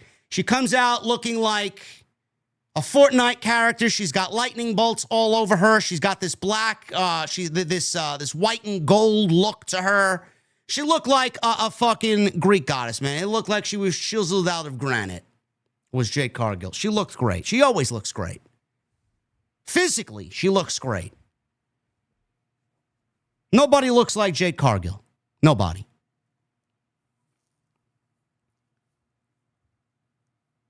I don't want to be too hard on this. I don't. Was it bad? No, it was not bad. I can't sit here and tell you it was bad. Naomi, nothing Naomi does is bad. I can't physically bring myself to say anything Naomi does is bad. Especially now. She's killing it. She's fucking great. Jade, I think we got enough. If you watch AEW, which some of you in the chat room might not even watch AEW, we had to watch Jade Cargill win 50-something matches as TBS champion on AEW television. Not one match was different than the last. She did 3 moves. There wasn't one fucking match out of the Chris Statlander match where she lost the championship that went over 10 minutes. She is not a long match wrestler. This one didn't even go 10 minutes. Did Jade look bad? No, she didn't. But there's something about Jade that I just can't get behind. I don't know exactly what it is. It's like a mixture of things. I just can't get around and really just kind of live in the Jade Cargill moment, you know? Naomi, she worked her ass off. She tried her ass off to make this match come off as good as it can. They exceeded expectations. I expected the worst, honestly. Seeing Jade Cargill in a singles match, I expected the worst. I'm like, there's no way Naomi's going to bring this to a fucking decent match. It's probably going to be a fucking bomb. Failure. They exceeded expectations. But there's something about Jade Cargill I really can't wrap my head around. She's unlikable. I've said this more times than I care to admit. She's unlikable. I can't listen to her speak. She sounds so forced. She sounds so unnatural. Nothing she says really resonates. She memorizes the script and she reads it as if she's reading a script. It's not coming from the soul. It's not coming from the heart. She doesn't sound natural. She may look like $1 million, but what has Jade done in the ring to really show you that she's getting better at this thing called pro wrestling? At some point, you're going to need to show up to work. She can't sell anything. Half the time, she don't even know where the fuck she is. And all she does is the same shit that I saw her do for 3 years in AEW. There's nothing new here. All it is Jade Cargill under the WWE umbrella with the big spotlight at WrestleMania, and here you go. Something that AEW couldn't provide her. She even has the same theme music as she had in AEW. So what is it that I'm missing? Am I supposed to be sold on Jade Cargill because she's marketed under the WWE umbrella? No, I don't work that way. Everything she does in the ring feels so choreographed. It feels so unnatural. It feels so scripted. I feel like I'm watching someone who is memorizing cliff notes on how to pro wrestle and then try and reenact it in real time. I don't watch someone who is natural at doing this. She's been at this way too long to be fucking dancing around and trying to remember what she's got to do. This is WrestleMania. Naomi don't wrestle that way. So why does Jade Cargill wrestle that way? If you guys really want to deep dive into what I'm feeling about Jade Cargill, that is what I'm feeling. See, money, every move she does, she looks unsure. Bingo. Bingo. When I watch Jade Cargill, I'm watching someone who is struggling to remember what she's got to do next. That's not pro wrestling to me. That's you going to a dance recital, remembering what type of dance moves you got to do. It's not the type of pro wrestling that I'm going to be emotionally invested in. Now, was this bad? No. This was better than the War Raiders New Day match. They really got fans into this by the end, but at that point, more than half the match had gone by and nobody cared. Up until maybe the last 3 minutes. Cargill was in control. Naomi hits an X Factor on Cargill. There was this cool spot where she was draped, feet first, leg first, on the apron to the outside, and she delivered the X Factor face first on the concrete, on the mats outside. Naomi then throws her back into the ring. She works over Cargill a little bit until Cargill tries to fight back with a backbreaker, tilt-a-whirl backbreaker. Naomi hits a very cool-looking blockbuster off the top rope, but Cargill caught her mid-blockbuster and hit a jackhammer-like maneuver for a 2 count. This is the spot that really got people invested in the match. That was a cool spot. That could have went terribly wrong, but it was a cool spot. WWE really took a chance on that, and Jade made it work. So that was nice. Cargill caught her off the ropes again moments later, hit a fallaway slam, which also looked good. She went to the top. Naomi brought her down with an avalanche bulldog. Naomi followed with a split-legged moonsault for a near fall. Naomi applied rings of Saturn. Cargill powered up to her feet with Naomi on her shoulders. Cargill adjusted and put Naomi in an electric chair and dropped her into a powerbomb. Cargill then followed that up with Jaded for the 1, 2, 3. Again, way too choreographed. Way too choreographed. Most of Jade's moves, they take what seemingly feels like forever to set up. Like, just do it. We had some cool spots like the Bulldog and the X Factor and the Jackhammer. But other than that, this was a SmackDown match on pay-per-view. I didn't get a sense of, hey, man, this woman throws the other woman on top of a windshield and takes her out for months at a time, only for the woman who was thrown on top of the car to come back at the Elimination Chamber and beat the shit out of the other woman, and then we get a WrestleMania match. I didn't feel any of that tension. I didn't feel any of that emotion. Jade Cargill goes out and is out for months. Reemerges at the Elimination Chamber, costs Naomi the Elimination Chamber, and we finally get Naomi as a heel. And this match only goes 9 minutes. On what planet do you think that everything that we've seen up until this point is 9 minutes and 9 minutes only? And then you wonder why people are feeling flat about WrestleMania. The match, the body of work, the match that we got tonight did not equal the fucking build. It did not equal what we got with her being slammed on the car. It did not equal what we got at the Elimination Chamber. I got more intensity out of that chamber spot where Jade attacked Naomi, more so than I did this match. That is a problem. The whole match should have felt like that pre-match attack at the chamber, and it did not. Instead of what we got, instead of that, we got some fucking scripted, choreographed nonsense that Jade Cargill was struggling to fucking cohesively put together. Come on, man.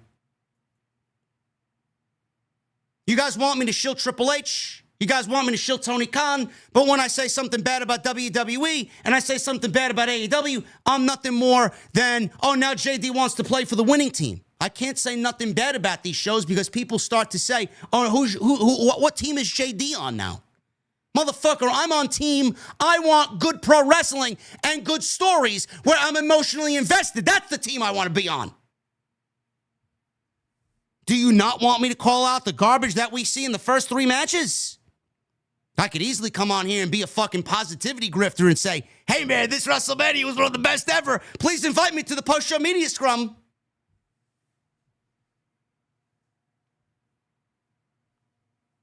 Jade Cargill wins. They even got that wrong.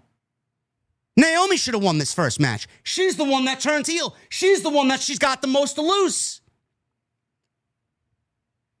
Naomi should have won. Where do they go from here now? Jade wins clean. What does Naomi do as the heel? They got that wrong. I'm sure they'll spin it away where they get a rematch out of it, a backlash. We'll see what happens with Bianca. I don't think Bianca is completely done with Jade Cargill and Naomi, but we'll figure it out. Lily Singh and Lil Yachty were in the crowd. They moved the other celebrities away to bring in some more celebrities. Solo Sikoa. He walks Jacob Fatu out to the stage, and then he walks right into the back. He wasn't even out there for the match. Very interesting. I figured he'd be in the corner of his right-hand man. LA Knight, Jacob Fatu, United States Championship match. This went 10 minutes. Another SmackDown match on pay-per-view. Great, man. I'm not feeling WrestleMania yet. LA Knight was driven onto the stage in a white Maserati. Simple yet effective entrance for WrestleMania for LA Knight. Good job. This was the first time all night Jey Uso's moment in winning the World Heavyweight Championship, it could have been more. I felt like WWE kind of sullied his moment just a little bit. This was the first time legitimately, match-wise, the first time all night, match-wise, that I felt that WrestleMania finally showed up. LA Knight and Jacob Fatu up until this point was easily, by far and away, the best match of the entire show so far. This was fucking great. For 10 minutes, this was great. LA Knight had the edge early until Jacob Fatu hits a big Samoan drop. LA Knight was on the defensive. He tried to mount a small babyface comeback, but Fatu caught him off the top rope with a big power slam. He goes for a cover. He gets a 2 count. Fatu tried another Samoan drop, but LA Knight countered what looked to be a crucifix bomb. Fatu missed a stinger splash. LA Knight booted him repeatedly. He follows that up with a running knee. LA Knight drove him twice into the ring post and hit a step-up elbow drop onto a standing Fatu, which looked fucking great. Normally, he hits that jump-up elbow drop while his opponent's laying on the mat.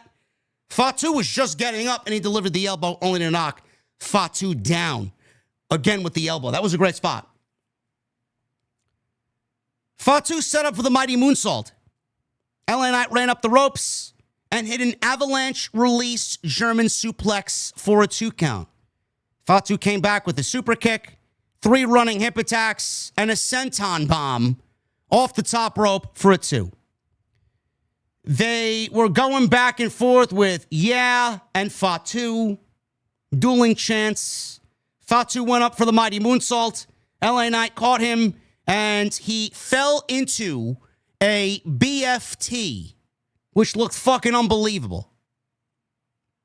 Imagine Jacob Fatu coming off the top rope with a mighty moonsault, only for LA Knight to apply a BFT midair and drop him down in one fluid motion. Fucking great. Probably the best spot of the entire night so far. Knight had it won. Fatu, he survived as he got a hand on the rope. LA Knight, not good in the ring awareness department. Could have had the match won. Fatu gets up because he's never really down and out. He's not human. Senton with LA Knight draped over the top rope. He followed with a senton bomb and consecutive mighty moonsaults. He goes for the cover. 1, 2, 3. And Jacob Fatu is your new United States heavyweight champion. Now, I was genuinely surprised by this. I shouldn't be surprised by it because, let's be honest, Jacob Fatu hasn't taken a pinfall loss. Nobody's pinned Jacob Fatu clean. So I should have thought of that, and I didn't, so I apologize on that. I was thinking in ways of, we have Backlash in St. Louis on May 10th. Jacob Fatu and Solo Sikoa. There's been some tension there, and I figured that Solo would get involved and cost Jacob Fatu by making some weird miscue. LA Knight takes advantage. He wins. He retains the title. We get Jacob Fatu and Solo Sikoa at Backlash. WWE gave no real surprises. They were very straight and forward with this. LA Knight walks in after just winning the championship from Shinsuke Nakamura. He hasn't held the championship all that long at all. Walks into Mania, drops it almost instantaneously to Jacob Fatu. Goodbye, LA Knight. I don't know who's going to hate on Jacob Fatu becoming a world champion here or a United States champion. This is one of many titles that this man is going to end up winning in the WWE, so this is just a precursor to what's going to happen in this man's future. You're getting a taste of what's to come. Unfortunately, it had to become, a thing at the expense of LA Knight with the United States title. LA Knight's going to be fine. He is. The United States Championship is lost, folks. What do you want me to tell you? WWE didn't have a plan with LA Knight first as the United States Champion. They put it on Nakamura to justify Nakamura's heel turn, only they didn't put it on LA Knight because Nakamura is a failure. Now they got someone else who's hotter than everybody else on the roster in Jacob Fatu, and they feel like the title on Jacob Fatu is going to be where it needs to be instead of it being on LA Knight. It's all a game of politics. Plus, you got Dwayne there. Plus, you got The Rock probably at WrestleMania, and he's probably going to advocate for his family to win, which is why I'm surprised Naomi didn't win. Jey Uso won. Jacob Fatu won. Roman Reigns didn't win, but Roman Reigns wasn't pinned. So, I don't really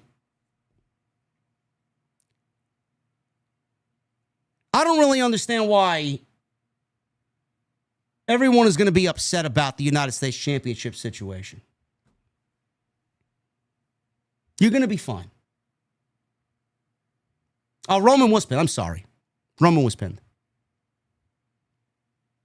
So I don't know why you are going to be upset about the United States Championship. Plus, you got this to look forward to. You got Aleister Black coming to SmackDown on Friday. You got Rusev possibly coming back to the WWE. And you got the United States Championship title picture basically becoming better overnight than it was in the last 6 months. So I don't really understand why WWE is going to keep the title on LA Knight when you got someone like Malachi and Jacob Fatu, Rusev and Jacob Fatu. We don't know where Bronson Reed's going to end up. Jeff Cobb's probably coming on in. So I don't really understand why anybody is upset over the fact that Jacob Fatu is now the United States champion. I get that everybody is pro LA Knight and wants to see LA Knight in a better position on WWE television, but LA Knight is so over with the audience that WWE felt that they could make this decision. So I'm okay with it. I was just surprised that we didn't get any Solo here to really add to the overall story going into Backlash with Solo and Jacob Fatu. That's the only thing I was surprised by. So Jacob Fatu is the new United States champion. This was easily the best match up until this point on the show, and that was it. Very happy with the way that came off. I could have watched them go another 5 minutes. I don't know why they didn't go more. I would have loved to see them go more, but we didn't.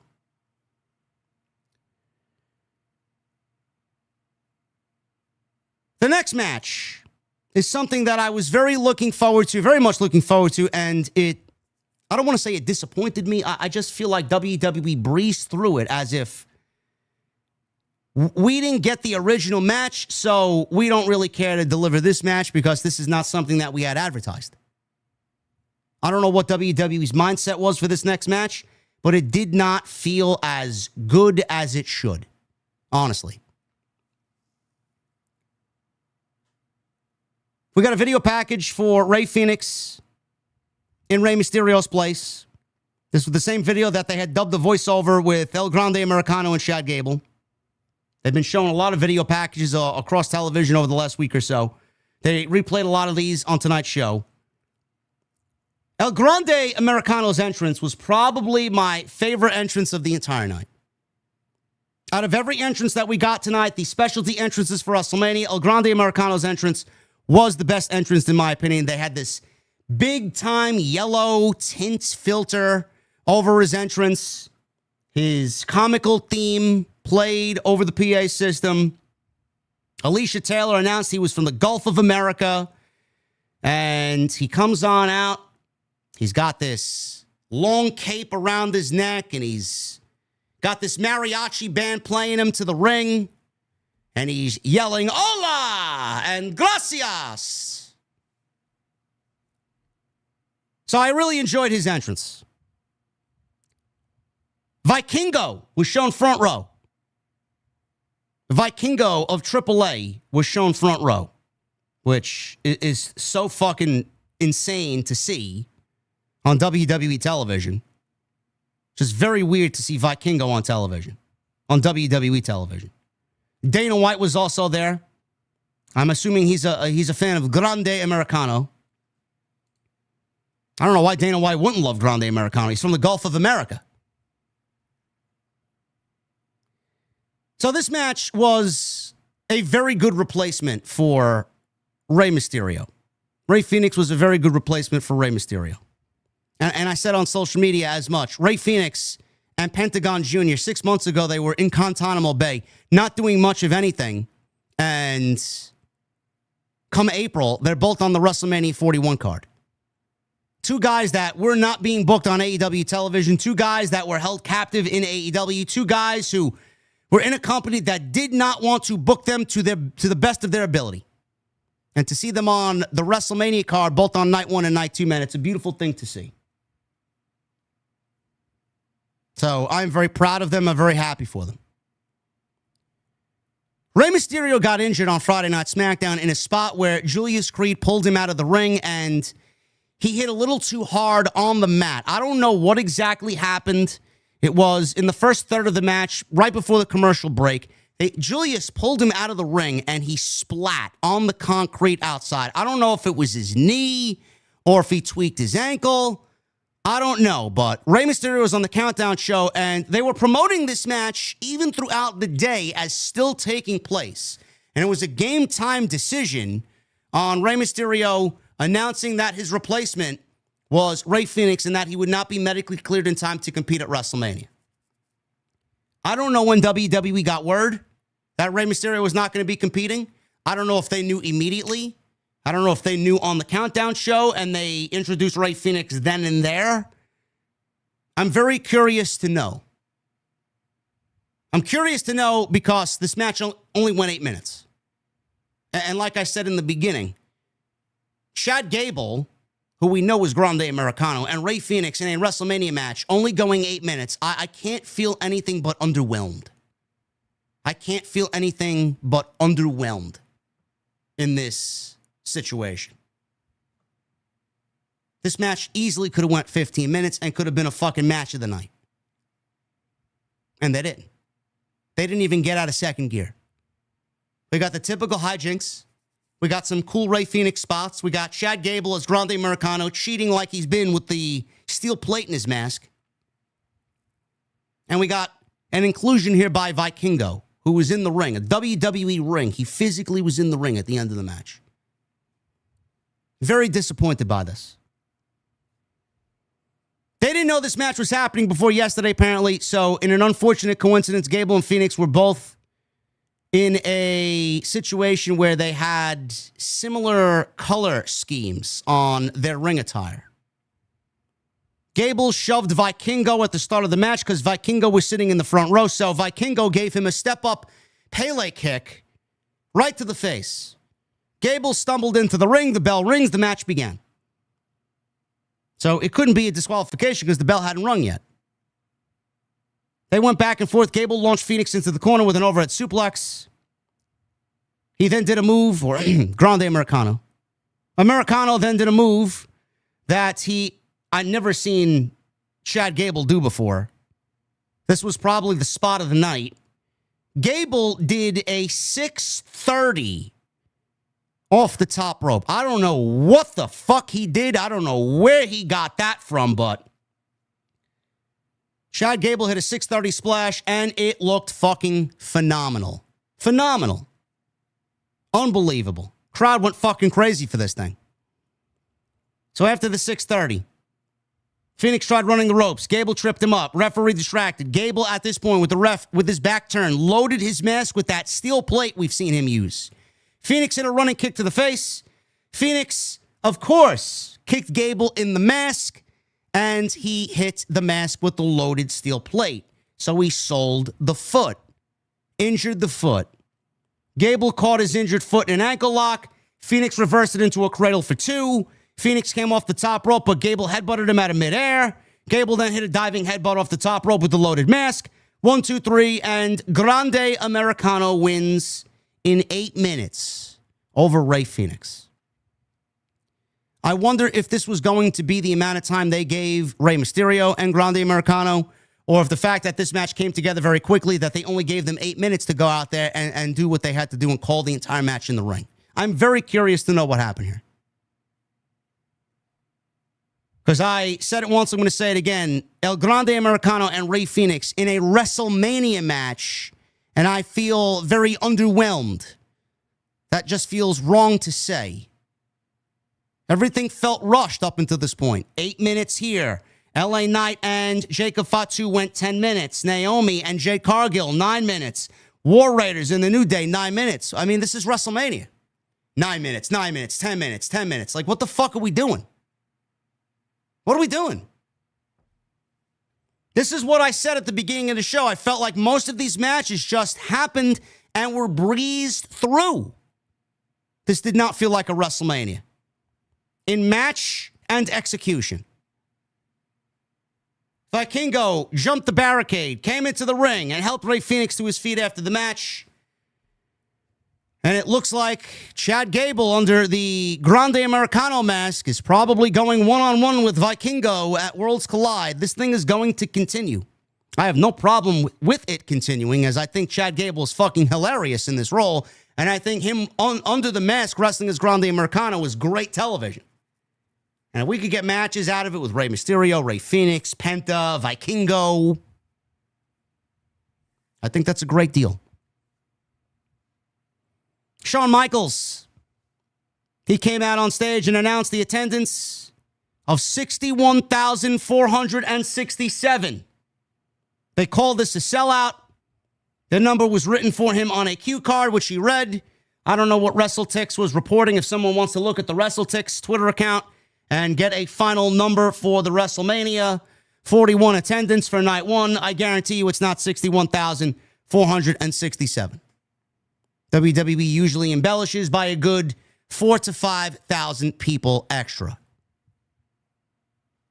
Stephen Amell was in the crowd. Dana White was shown for a second time. He was booed.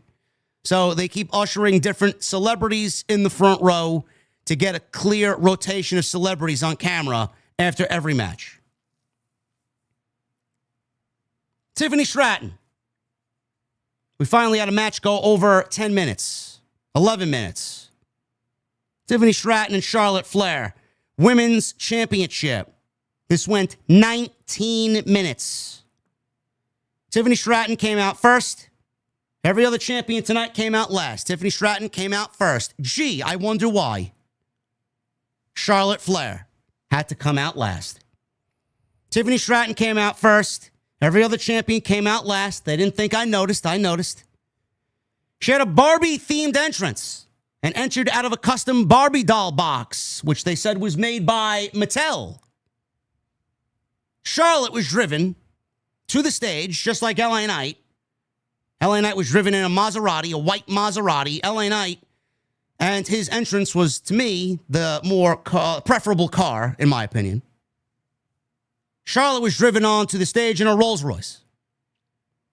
She was heavily booed. Even over her music, you heard vehement boos for Charlotte Flair. Tiffany wore pink. She's a Barbie doll. Tiffany loves pink. Her Money in the Bank briefcase was pink. She is known for wearing pink. Charlotte came out wearing pink. She had a little blue in her outfit, but Charlotte wore pink. I don't know why she wore pink other than she wanted to get into the head of Tiffany Stratton. I don't know why she couldn't differentiate herself from Tiffany Stratton. She didn't want to really look at the comparisons and really kind of egg the IWC on and saying Tiffany Stratton is nothing more than a mini Charlotte Flair. So she goes out there and dresses like Tiffany Stratton. I thought you wanted to bury the comparisons. Meanwhile, you're out there looking like a blonde Tiffany Stratton, wearing pink. Didn't really understand that. Maybe she was just simply trying to get in Tiffany's head by wearing the same outfit. Ha ha ha, I wore pink. I wear pink better than you, which we know she doesn't.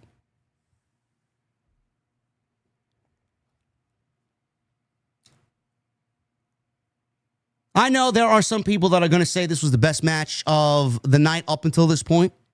I am here to tell you that this match was fucking awful. Everything about this match was fucking terrible. I watched this match with a cringe face for 19 minutes. Everything about this match was an embarrassment. Everything. Charlotte should be embarrassed. Charlotte should be embarrassed at the way she conducted herself out there. And I'm glad that the decision was made to not reward bad behavior. This match was fucking awful. The chemistry of both of these women was so bad, I never want to see it again. The build was awful. The match was awful. Everything about this match, move for move, sequence for sequence, I felt like I was watching one woman in Charlotte sandbag Tiffany Stratton for 19 fucking minutes. For 19 minutes, I watched one woman not want to do business for the other woman because she thinks she should be where the other woman is, and she's not. I'm sorry. You came back and you were thinking that you were going to be given everything that you had handed to you before you went out with the injury. You won the Royal Rumble. You thought you had a clear ticket to WrestleMania and the World Championship again. Look at me. Ha, ha, ha, I'm Ric Flair's daughter. No, it doesn't work that way. Crowd doesn't respond to you. Crowd doesn't want to see you. Crowd doesn't like you. Crowd doesn't respect you. Crowd is very clearly onto your shtick. The crowd absolutely knows what you've been doing for the last 6 weeks. You've done nothing but sabotage this feud, sabotage Tiffany Stratton to a point where nobody wants to see you in the ring wrestling for a 15th championship. Charlotte not only sabotaged this entire feud, she made Tiffany in her first WrestleMania match look fucking awful. Everything that Charlotte and Rhea Ripley did at 39, this did the opposite. And Tiffany had to walk away with a chipped tooth because Charlotte was a little too stiff with the rookie. Because Charlotte couldn't get her way. This was awful. Charlotte should be ashamed of herself. As a leader of that locker room, she should be ashamed. And as someone who is looked up to and revered as the greatest women's wrestler of all time, you couldn't do one job. You had one job to do, and that was to make Tiffany Stratton look good. And you fucking failed. And the funny thing is, I see people online blaming Tiffany Stratton. I'm sorry, folks. Do you realize that Tiffany Stratton, while she was in NXT, was in a program for months with Becky Lynch? Nobody got this same feeling with Becky Lynch and Tiffany Stratton. Gee, JD, why is that? Because Becky Lynch actually gives a shit. Becky Lynch isn't going to go in there and fucking just sandbag Tiffany Stratton because Becky Lynch can't get her way. This is awful. Everything about this was awful. Very early on, Charlotte did Stephanie Vaccare's signature Devil's Kiss move. The one where she wraps her legs around her opponent's head and slams her head down to the mat face first. Nobody does it like Stephanie. Nobody. It looks very, very weird with Charlotte doing it. Oh, but JD, that's her signature move. Stephanie stole it from her. I don't give a fuck who stole it from who. Don't do it. Someone else has now adopted that move as theirs. Why do it? I seen that shit 3 times today, and it was glorious in every sense of the word. For all the right reasons. Seen it today, I wanted to fucking vomit. The announcers even referenced Stephanie Vaquer doing it. Stratton came back with a spine buster. Rolling senton. Basement dropkick. Charlotte cut that off with a big boot. Charlotte called her a bitch. Laid in a few Ric Flair-like chops. Stratton responded with some strikes of her own. Charlotte took a big boot to Tiffany again. Stratton avoided a natural selection, but Charlotte hit a sit-out powerbomb for a 2 count. Stratton avoided another boot. Hits another spine buster. Stratton countered a flying crossbody into a cradle for a 2. Charlotte set up for a moonsault on the outside, but Stratton shoved her off the top rope. Thank God. Nobody wants to see Charlotte fuck up another moonsault where she barely grazes her opponent. Nobody wants to see that. Oh my God, the greatest moonsault ever. What an athletic maneuver. Yeah. Fingernails. She grazed her. Oh my God. So Tiffany shoved her off the top rope and spared us the moonsault. Charlotte sold like she hurt a knee. She had this big brace on. Stratton immediately went for the leg and attacked the leg of Charlotte. Charlotte managed to boot her again anyway with the other boot. Charlotte began attacking Stratton's knee before applying a figure 4. Stratton got out of it by punching Charlotte's injured knee. She then shot blocked her and hit a Finley roll. Stratton went for the prettiest moonsault ever, but Charlotte got her knees up and applied a small package for a 2. Charlotte dropped Stratton off the top rope and followed with a natural selection, kind of. She even fucked that up. Charlotte talked some trash. Stratton smacked her. She went for the figure 4 again. Stratton got out of it, hit an Alabama slam into the turnbuckle, but not really. Stratton followed up with a Finley roll and the best moonsault ever for the 1, 2, 3. Crowd didn't really give a fuck about any of this for 19 minutes. They booed Charlotte, though, and it wasn't because Charlotte's a magnificent, top-tier, elite heel. They booed Charlotte because they wanted nothing to do with Charlotte. Nobody gave a fuck about this. Everything felt like it was flat as a fucking... It was flat. Flat as a pancake. Nobody gave a fuck about this. Nobody reacted to this. They reacted to Charlotte because they didn't want her there. They very much wanted Tiffany to win. The crowd reacted when Tiffany won, which I was fucking surprised by. And good on WWE for not rewarding bad behavior. Good. Back to the drawing board with Charlotte. I say this every single time we talk about Charlotte. You take Charlotte off television, you miss nothing. I'll stand behind that vehemently. If Charlotte is not on television, it is instantly better television. She adds nothing to the division. Imagine in a day and age where Charlotte's 38 years old, she's coming back from a 14-month injury, wins the Royal Rumble, and she's in the main event or the semi-main event of WrestleMania for the Women's World Championship, and she can't be bothered to enhance the one woman on the roster that WWE has put an effort into building up. Does that sound like someone that you want on your roster? Does that sound like somebody that you want in your division? I know it doesn't to me. I don't want to see her in my locker room. Charlotte is for Charlotte. Charlotte only cares about Charlotte. She doesn't care about anybody else. As soon as Charlotte gets her records and her accolades, she couldn't give a single shit about anybody else in that locker room. The less we see of Charlotte, the better. WWE would probably be better off to put her on a part-time schedule. I won't mind seeing her like a Roman Reigns, to be honest with you. Show up 3 times, 4 times a year. We don't need to see her on recurring television on a semi-weekly basis. Who wants that? If Charlotte disappears today, nothing will be lost. Nothing. Nobody has time for fucking arrogant, conceited, greedy pro wrestlers. We should be building the future, enhancing the future, molding the future, not catering to the fucking last era because they are too greedy to give up the spotlight. Fuck off. This match was awful. If you enjoyed this match, I'm sorry to tell you, this match was fucking terrible. I never want to see it again.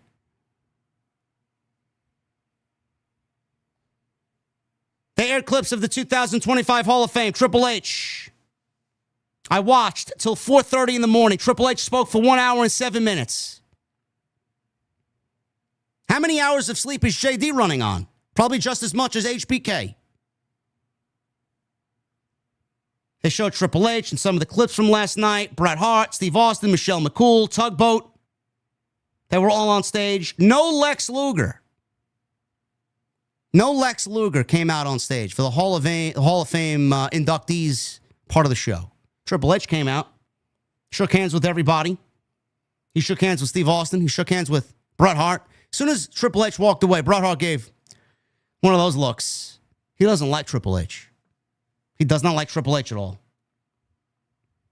Triple H got his own entrance. He shook everybody's hand, spit his water, did his shtick. And we go into the main event. Triple threat match. The most important triple threat match in the history of WWE, according to Seth Rollins. A triple threat match that will forge a new way in the WWE. It will change WWE forever. Seth Rollins came out first.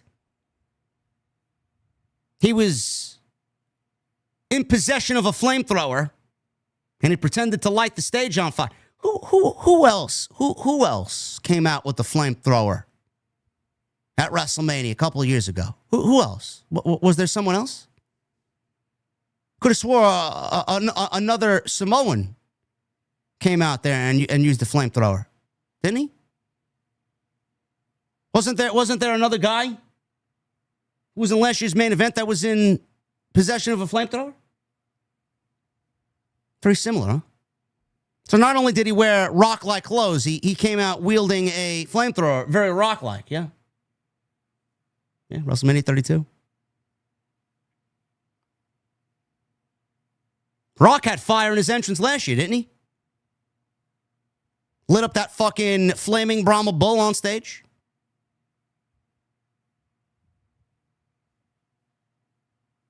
I know. The similarities are very eerie, you know? Seth Rollins was lighting the stage on fire. Fire's always cool. Love me some fire. Lights turned off. The music stopped for a brief moment. I thought they were going to I swear to God, man, I thought they were going to have him walk out to the Shield music. I don't know why. Lights came back on. He was wearing all white. He was wearing all black as he was flaming the stage. Lights went out. He was wearing all white. So we went from devil to angel, almost. I wonder how symbolic this was. Dark and light. Light and dark. Rollins' entrance was pretty cool. I enjoyed it. He made his way out to the ring. Roman Reigns did his usual entrance. He was wearing the Ulafala. He got no special entrance. It was only a more long-winded Roman Reigns entrance because the ramp was fucking forever. CM Punk entered last. He got a very special video package with Killswitch Engage.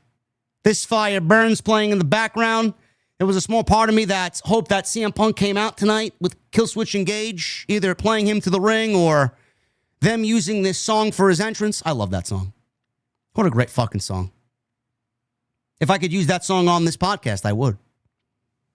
Great video package. By the way, the video package that they showed,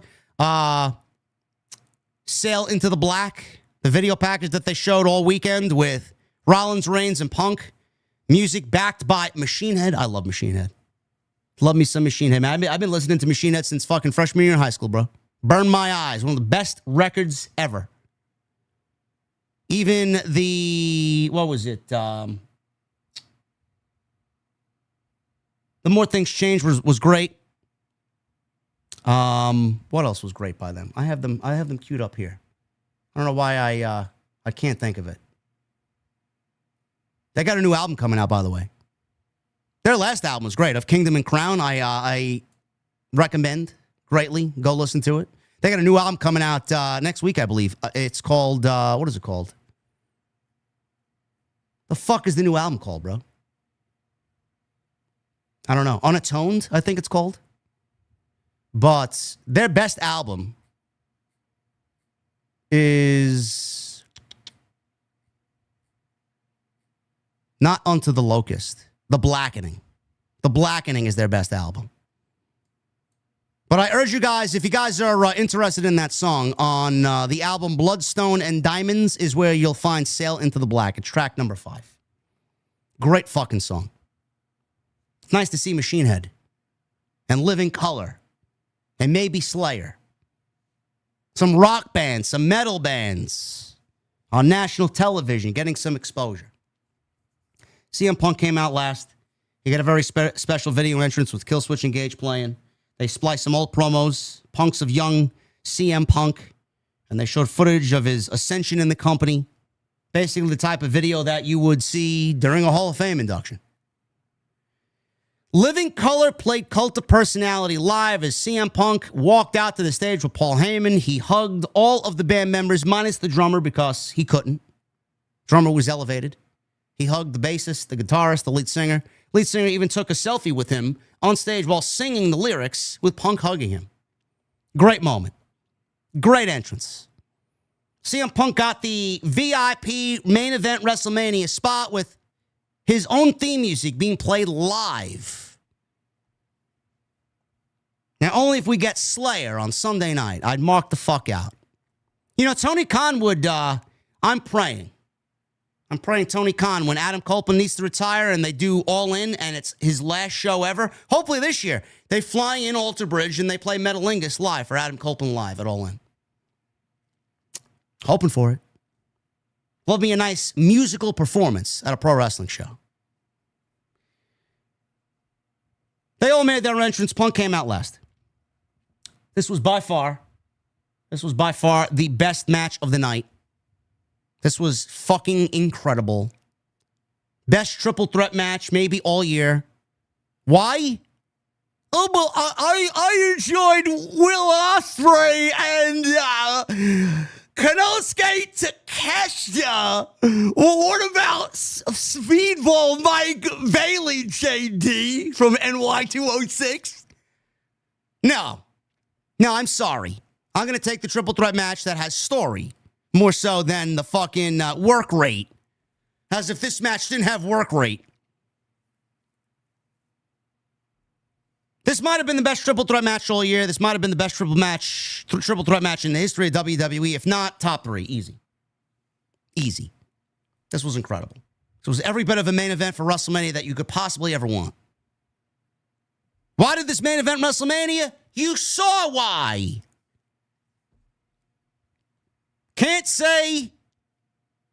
I can't speak highly enough of what we saw here. I may actually go back and rewatch it tomorrow before night 2. Punk immediately left the ring to consult Paul Heyman. He's his wise man. He's got his wise man for the night. Why not consult him? Rollins tried to get Reigns on his side to go after Punk. Reigns punched him in the face instead. That's not the only time that happened. Punk got back in the ring. Reigns took the early advantage over both guys. Reigns distracted himself by looking on at Paul Heyman very angrily. How could you leave me? He's thinking in his mind, how could my wise man leave me? What did I do? What did I do to deserve this? Why am I suffering for his favor, for his choice?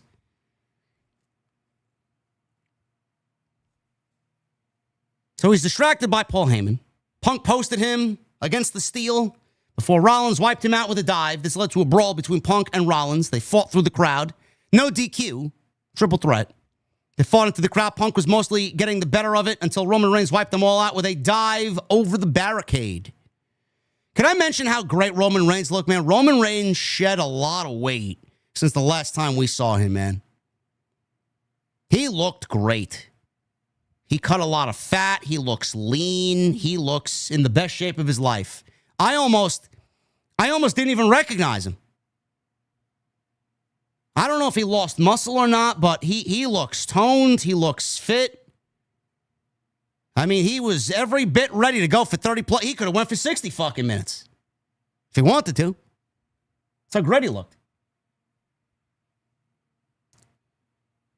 So Reigns dives over the barricade. He takes a hard dive out to the concrete, man. He's like underneath some chairs in the front row.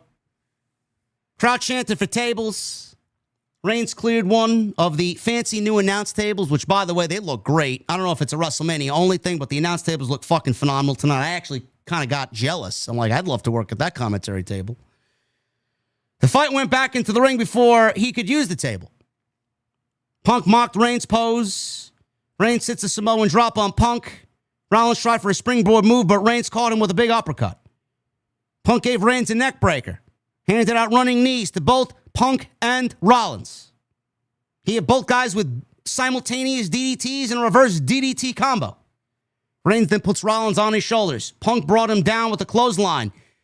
Doomsday device. So it was Punk and Reigns, both Heyman's guys, working together in tandem as Punk delivered a Doomsday device off of Reigns' shoulders onto Rollins. Reigns followed up with a Superman punch on Punk, and he goes for cover. He gets a 2 count. Punk got the better of a strike exchange with Reigns and followed with a rock bottom for 2. Nobody mentioned that it was the rock bottom. Nobody. I wonder if that was done by design. Punk put Reigns in an Anaconda Vice. He tried for the Anaconda Vice a couple of times in this match. Rollins broke it up by hitting Reigns with a frog splash for 2. Rollins hit each guy with buckle bombs. Punk avoided a pedigree, but ate a spear by Reigns instead. Reigns tried to spear Rollins, but Rollins countered into a pedigree, and this spot was fucking incredible. Imagine Roman Reigns coming at you full steam ahead in a spear, and it was like they practiced this all afternoon, man. I mean, Reigns had every motion down perfectly, man. He was mid-air, mid-spear. His arms were so perfectly where they needed to be that Rollins jumped perfectly, hooked Reigns' arms perfectly, and in one fucking motion delivered a pedigree in the spear on Roman Reigns. Fucking phenomenal. I don't know when the last time they did it was. I had to do some research. I think back in 2016 at Money in the Bank, and the last time they wrestled at the Royal Rumble, that one-on-one match. What was it, 2022? 23? Which one was it? I forgot the year. Those were the only 2 times I remember them doing it.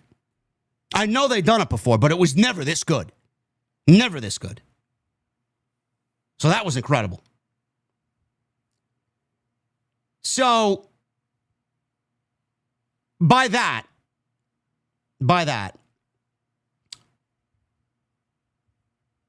Rollins followed with a stomp. He hits Reigns with the stomp. 22. Thank you, guys. Chat, you're great. 22.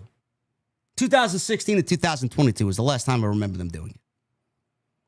So after this incredible spot on the pedigree, Rollins followed with a stomp. He shoved Punk out of the ring, which was brilliant. Get him out of here. I'm going to win the match. That's what you like to see, man. That's the type of wrestling. Smart wrestling is what gets me excited. He rolled Punk out of the ring. Get out of here, bro. I'm going to win this match. Pin this guy. Reigns obviously kicks out.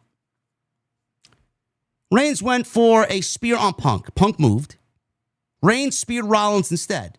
Punk hit Reigns with a GTS for a close near fall. Rollins hit Punk with a pedigree for a 2. Rollins is starting to explain to Reigns that they needed to take Punk out for the greater good. Got to take him out. This guy's a problem. He's a cancer. So Rollins booted Punk and cleared one of the announce tables of all its shit.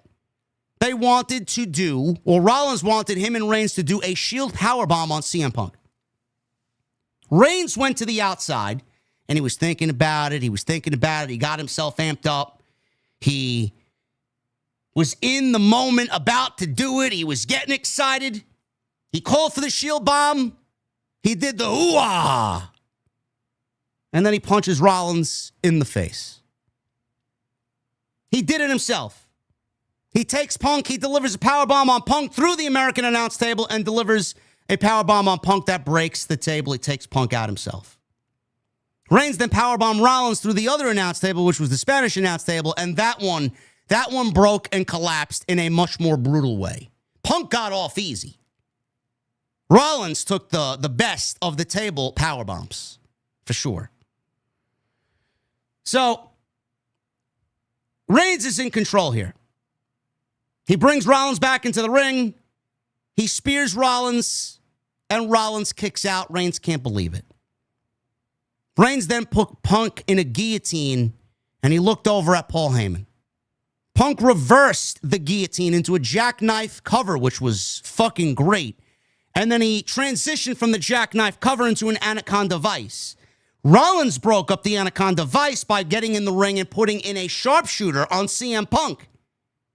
Rollins flipped off Punk with the middle finger, and they blacked out the screen. Why? I don't know. It's WrestleMania. Why are we blanking out the middle finger, man? Screen went black for a second. Don't know why. Reigns put Rollins in a guillotine. Rollins countered into a Northern Lights suplex. Reigns reapplied the guillotine. Punk curb stomped Reigns. Punk hit Rollins with the GTS. He goes for a cover. He gets a 2 count. Punk gave Rollins a GTS. This was great, too. This was a great fucking spot, man. Punk gave Rollins a GTS. Reigns gave Punk a spear, and Rollins curb stomped Roman Reigns. Back to back to back. Loved it. Everyone was down, and Paul Heyman finally gets involved. Heyman grabbed the chair. Heyman grabbed the chair from the timekeeper's area. He walked towards the ring. Both CM Punk and Roman Reigns look at Paul Heyman. He's looking at Reigns. He's looking at Punk. He's looking at Reigns. He's looking at Punk. He tells Roman Reigns, "I'm sorry."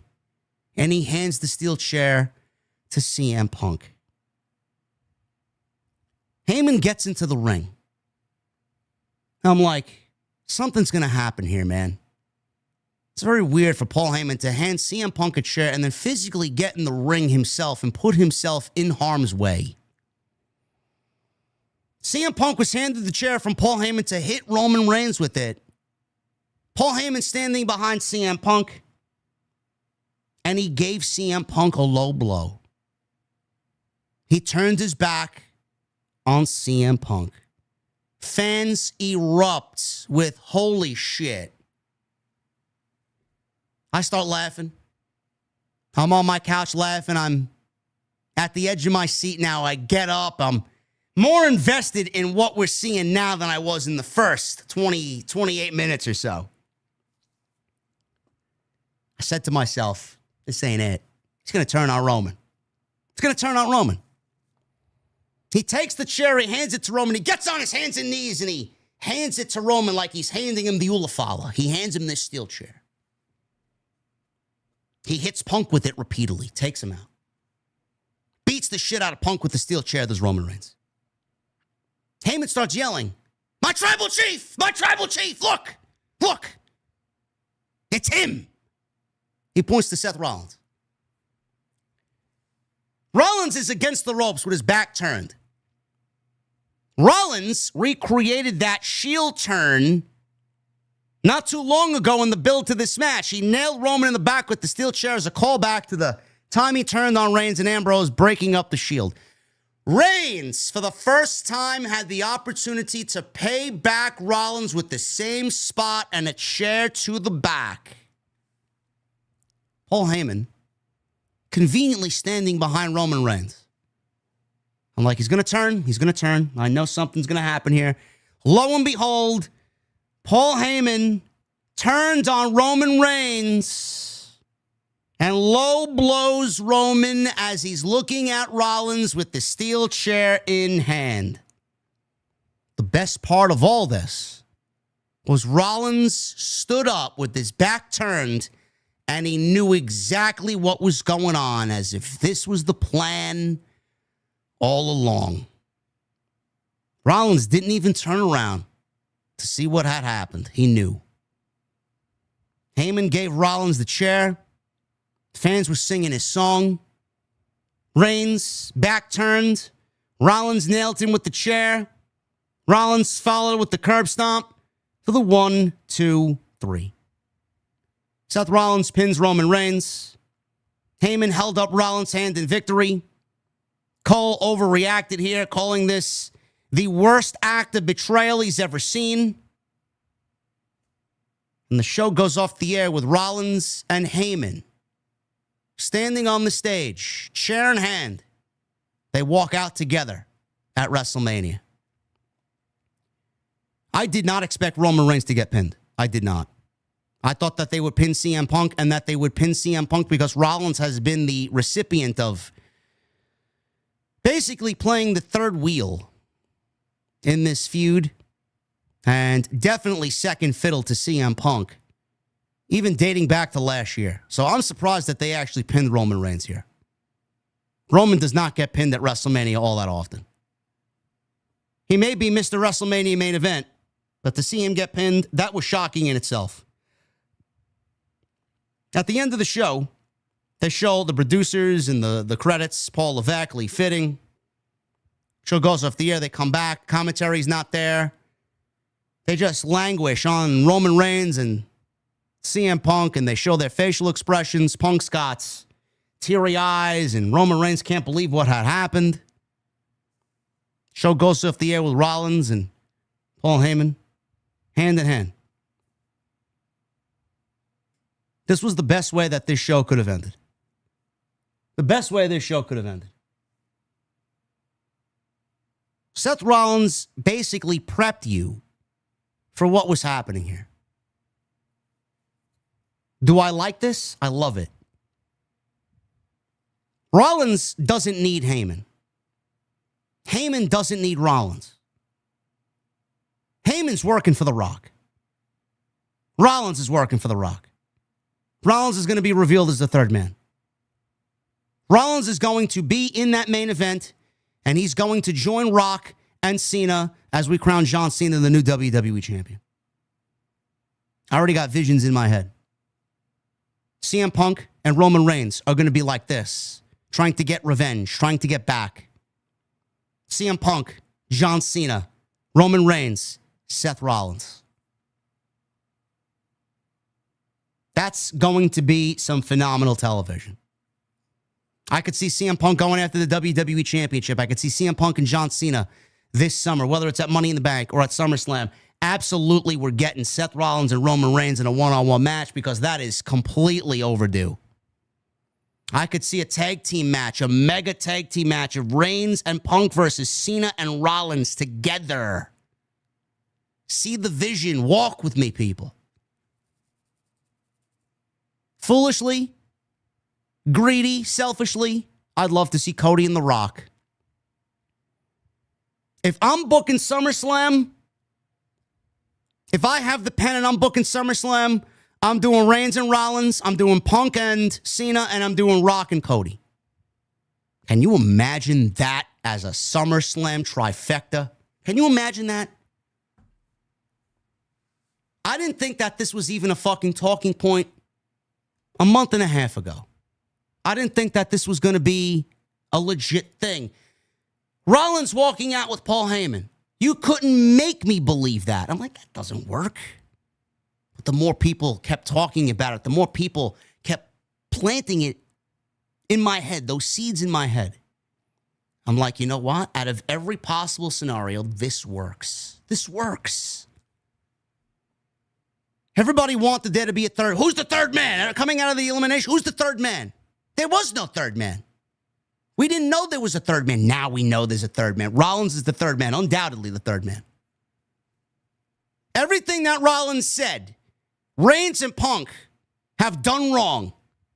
Everything that he's vilified them for, he is going to be the one to sell his soul to the one guy in Roman's family, in The Rock, who is going to give him everything that he feels like he deserves, everything that he thinks Roman had, Rock is going to give him. Biggest triple threat match in WWE history. How do we do that? How do we forge a new era? By Rollins joining The Rock. Why is this the most important triple threat match in the history of our industry? Because Paul Heyman's been working for The Rock in secret, and he's now enlisted Seth Rollins as Seth Rollins has sold his soul. Leaving Roman betrayed, leaving Punk betrayed as the two baby faces in this storyline that are going to try and take back the power from WWE. Meanwhile, Cody has his little side quest with The Rock. He's got to get through Rock first before he gets back to Cena and wins the championship back, which I firmly believe will happen.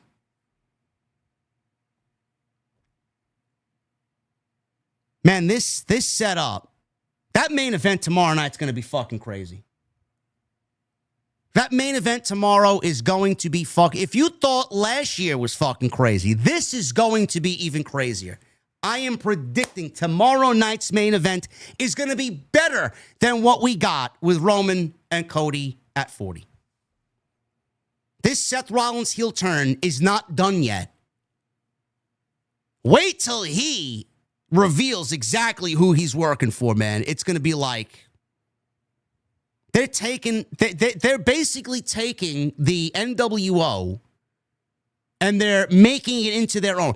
A wrestling company is taking what the NWO was, is playing everybody and taking all the complaints. Oh, John Cena's heel turn isn't really hitting. John Cena's heel turn hasn't really hit us. They turned him heel. We haven't seen The Rock. He hasn't explained. He hasn't done this. We haven't seen him. We hasn't done that. Meanwhile, The Rock hasn't been on television. Seth Rollins has been dropping hints. Paul Heyman's a scumbag. He's now working for Dwayne. And we're going to get all this revealed in the main event of night 2 as Cody and his kingdom crumbles. A year after he beat Roman and crushed his kingdom. Cody needs to lose tomorrow night. Without question, Cody needs to lose tomorrow night. Otherwise, this story doesn't work. Everything Cody fought for, he will have taken away from him tomorrow. Rock is not going to let this one get by. Rock is not going to let Cody sleep and walk into Monday night as the champion. You took a main event. You harmed my family. You took away from my family. I'm going to take away from you. And this is eventually going to get us to Rock and Roman. Roman is in this because he failed The Rock. He lost the championship. He lost his family. He teamed with Cody. He teamed with Punk. Rock is taking everything away from Roman. Everything. That hasn't been revealed yet. Rock has been working in the shadows. Taking everything away from Roman as a punishment to Roman. Taking his wise man and taking his ex-best friend, someone who's already stabbed him in the back on multiple occasions. He's now enlisted him. He finds solace in Rollins. He's given trust to the one guy that has broken the trust to Roman. Man, this is fucking perfect. This is beautiful. This is fucking beautiful. This is fucking beautiful television. I may be setting myself up for disappointment, but we've already uncovered something that we didn't think was even possible, and it happened tonight. If you don't think what I'm telling you is going to happen tomorrow night, man, something is going to happen. The whole era is going to change tomorrow night. History will be forged tomorrow night, man. Cody is not walking out as champion. If he walks out as champion, I'm coming on here, man. I'm fucking ranting Khali fucking Battleground style. Cody cannot walk out of Vegas as the champion. That show needs to go off the air with Rock, Rollins, Heyman, and Cena. That's the way night 2 needs to go off. Jey Uso and Gunther. The criticisms that I had, I stand by them. The match itself for 19 minutes, whatever it was, 16 minutes, 19 minutes, wherever it went. And what was it, 19 minutes? I think it was 19 minutes. 16 minutes. The match itself was okay. The ending, tapping Gunther out in rapid fashion, no way. That should have been a little bit more climactic, man. That should have been a little bit more drawn out. They fucked up there. The opening match, it was fine. LA Knight and Jacob Fatu was great. I was disappointed with Grande Americano and Rey Fenix for the amount of time that they got. New Day and War Raiders did not belong on this show. Naomi and Jade, it did not hit. The vibe of the feud and then the match we got just didn't resonate. Tiffany Stratton and Charlotte was fucking awful. And this main event, 32 minutes of this triple threat match with the story that we got coming out of this going into night 2, they put this show on their back and they fucking salvaged what could have been one of the worst nights of WrestleMania ever. This did not feel like a WrestleMania. This did not resonate to me as a WrestleMania. And WWE really needs to take notice of the criticisms here because this is their biggest show of the year, the most lucrative WrestleMania in the history of this show. And they should be ashamed at the fact that this show has had the criticism that it had after the first 2.5 hours. This did not feel like a WrestleMania. I hope to God that they come out swinging on night 2. Night 2 looks better on paper. It looks much better on paper. I'm expecting a much better show.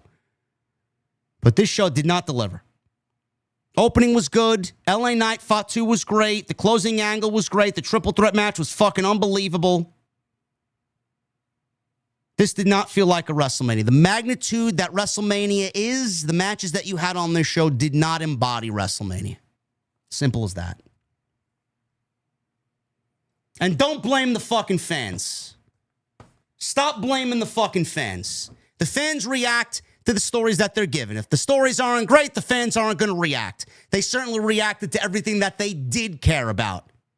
And if you take everything that they did care about and you put as much effort into those things, the fans will care and they will react to the other stuff that they didn't react to. Hoping better for night 2. Thank you guys very much for all your support. I really appreciate you hanging out with me tonight here on the post show. We are going to get into your super chats. Thank you guys very much, man. We had 6,600 plus in here.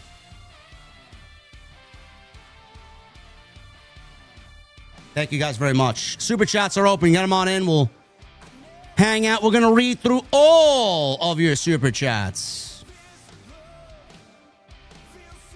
Follow me on social media at JDfromNY206, Twitter, Instagram, TikTok, and Cameo. Hit that subscribe button down below. Turn on the bell for all your notifications. If you guys want to subscribe to the channel, man, we are coming up on 168,000 subscribers. 169,000 subscribers. We're about 300 away. So make sure you guys hit that subscribe button down below and turn on the bell for notifications. Tonight's show is sponsored by Blue Chew. BlueChew.com. Code JD at checkout. Make sure you guys go get your free sample today on me by signing up at BlueChew.com. Code JD at checkout. All you got to do is pay the $5 shipping and handling. You guys want to be like Seth Rollins tonight? Or you want to be like CM Punk tonight? Disappointed. I know you don't want to be disappointed. You want to walk away with Paul Heyman. You want to walk away a winner. Blue Chew is the original brand offering chewable tablets for you and a better opportunity of main eventing WrestleMania. And starting now, Blue Chew is offering a combo so strong it'll knock your socks off and your neighbor's socks off. You have to move towns with the amount of noise you'll be making. Blue Chew Max has arrived, and it combines the active ingredients of Viagra and Cialis in one chewable tablet. And the combo, it acts fast, and it lasts long.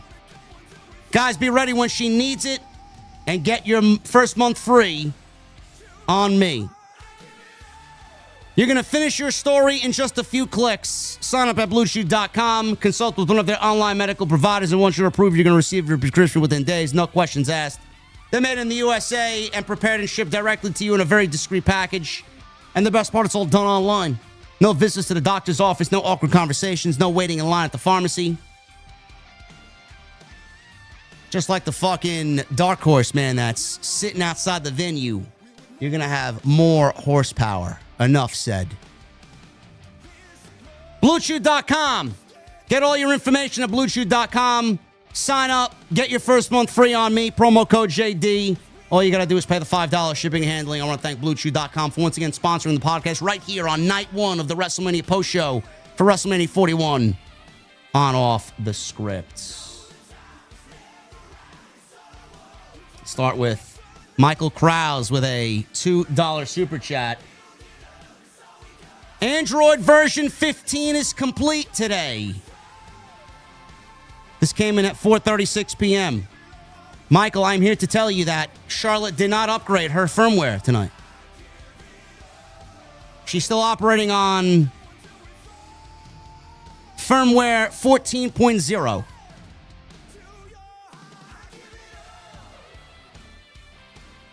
Michael Krause also with a $2 super chat. WrestleMania 41 is here. How's everyone today? Let's go. Yeah. Gabriel Boss. Rock comes out. Stone Cold saves the day. Cody, it's 2 Crossroads. And before nailing a third, out comes the third man in a hoodie to hand Cena the WWE title. I could see it.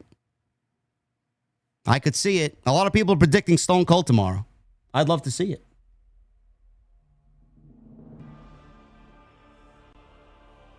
Gabriel also says, sorry, JD, for spoiling the lame prediction of the finish. It's all right, brother. A lot of people thinking that. Easy with 27 months. JD, I think Gunther had a flight to catch because he didn't even put up a fight on that weak submission. Jey put on him. Gunther should have passed out.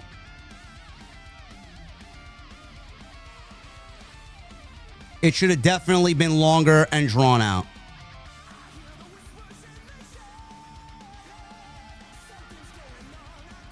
The Boss Mo Jackson with a $4.99 and a $1.99. Very disappointed in Jey and Naomi. Jey gets a token win. That should have been a better match. And heel Naomi still has the same moveset and loses. It's crap. Also, MVP match of the night, Jacob versus LA Knight. That was a great match. Crowd really came alive for that. But it wasn't the best match of the night. Michael Krause with the $2 super chat. Android version 15 infected with virus. Failed. Yeah. Good. I hope Charlotte continues on with antivirus. Without an antivirus.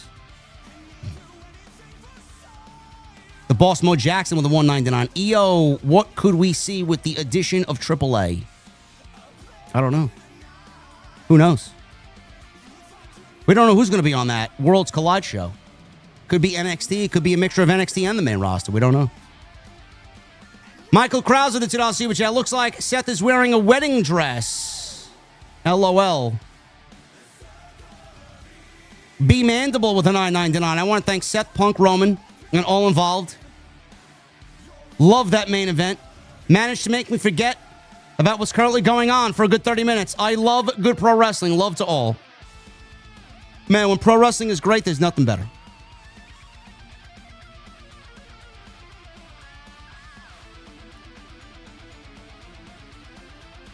Chris Glover with a $10 super chat. Death, taxes, and Seth freaking Rollins beating the tribal chief. Every outcome was right tonight. I don't think Naomi losing was the right outcome. Devil Jinx with a $5 super chat. WrestleMania 31, heist of the century. WrestleMania 40, Shield PTSD. WrestleMania 41, stole his wise man and pinned him. Seth is Roman's kryptonite. That or steel chairs are. Yeah, Roman cannot beat Seth Rollins. Seth Rollins has him outnumbered at every twist and turn. Black Wolf Inc. with a $5 super chat. I knew that Seth would pin Roman to spite him But taking the wise man with him was well done. I can only imagine where this goes next. 8 out of 10 show for me. That's a little too high, brother. I'm giving it a 5 out of 10. Zoid with a 4 months. I think Jey Uso drops the title to heel Rollins. Cody drops the other one to Cena. So the top baby faces have 2 top heels to feud with. I could see Rollins hold the world's heavyweight title again.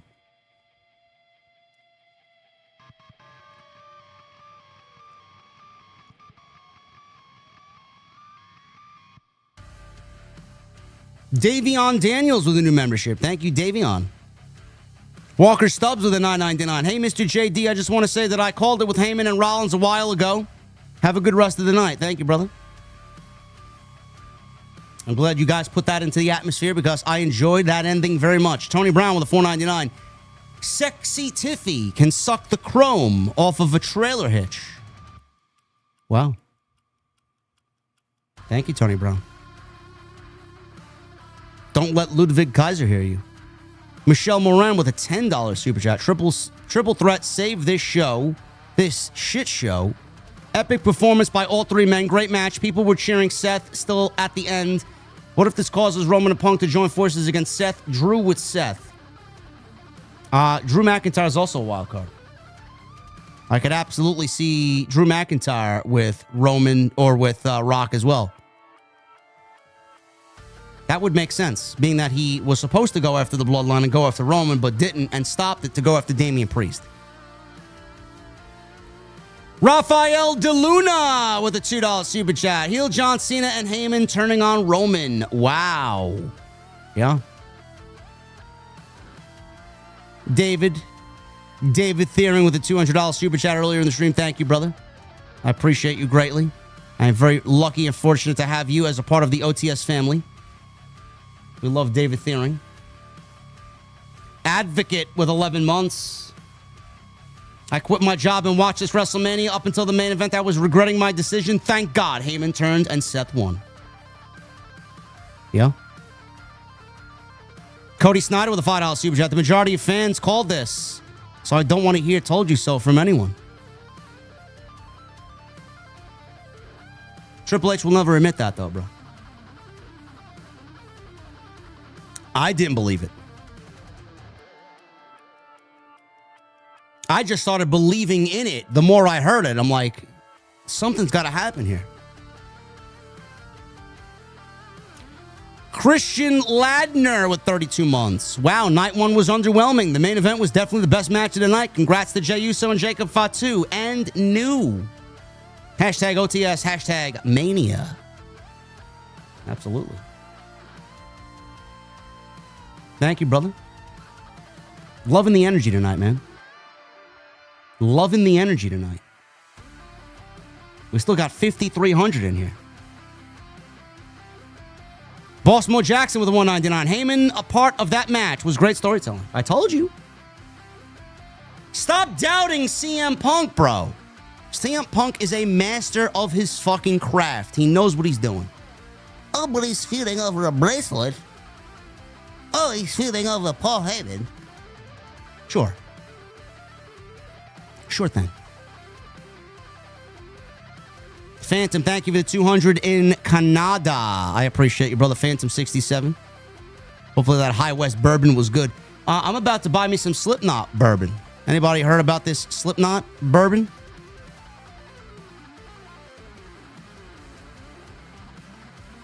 It's 50% rye and 50% bourbon. Genuinely curious if anyone has tried it.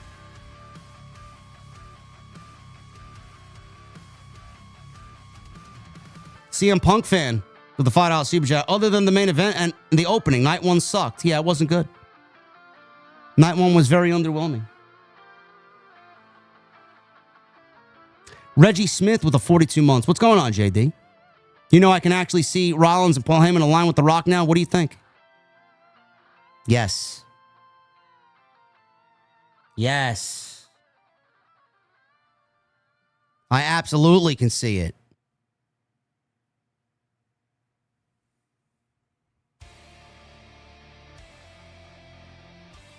Chris Walski with the $2 super chat. What are your thoughts on AAA and TKO? Talked about it in the beginning of the show, brother. I have the Machine Head whiskey right on my...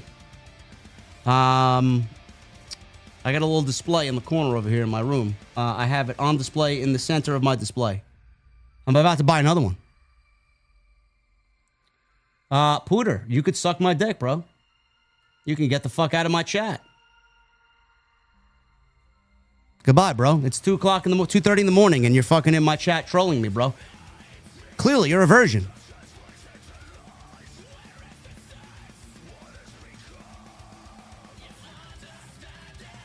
Like, I'm not looking at the fucking... Like, I'm not looking at the stream.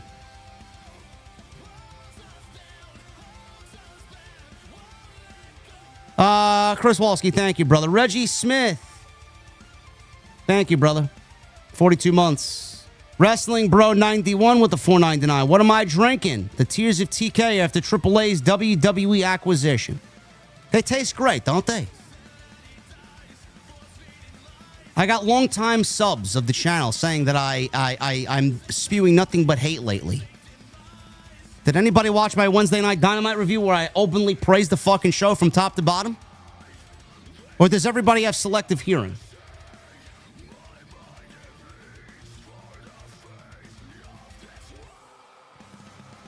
It's nothing I hate more than legitimate fucking people that have supported me for years all of a sudden turn the blind eye on me and say I'm nothing more than a fucking negativity merchant. Like, what? Who are you talking to, bro? And where are you getting this fucking ridiculous notion? I had a longtime VIP. We're gonna mention him by name here. JLD Fanatic on social media. He's claiming I'm nothing more than... Why am I hating? Why don't I just enjoy pro wrestling? Brother, have you been with me for any amount of time? I have not changed my spots in fucking 7 years. You should all know me by now. Fucking ridiculous. Let me have some fun. They deserve it. They deserve the negativity.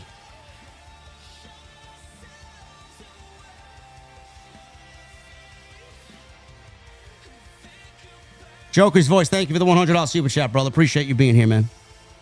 David Bird, thank you for the $100 super chat. Appreciate you, man. Arrangements with the $4.99. Walking back to my hotel from the stadium. And with the exception of the main event, me and my girlfriend were bored out of our minds at this show. Yeah, it was pretty bad.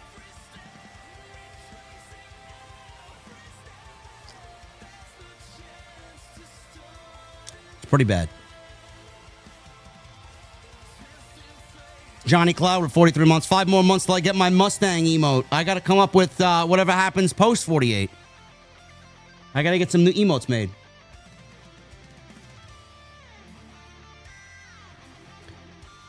Star Butterfly with a $6.99. The advertisements around the arena were atrocious, and Dana White looked like he wanted to go home. The main event carried this dead night one. There was a lot of advertisements. The whole ring was littered with them.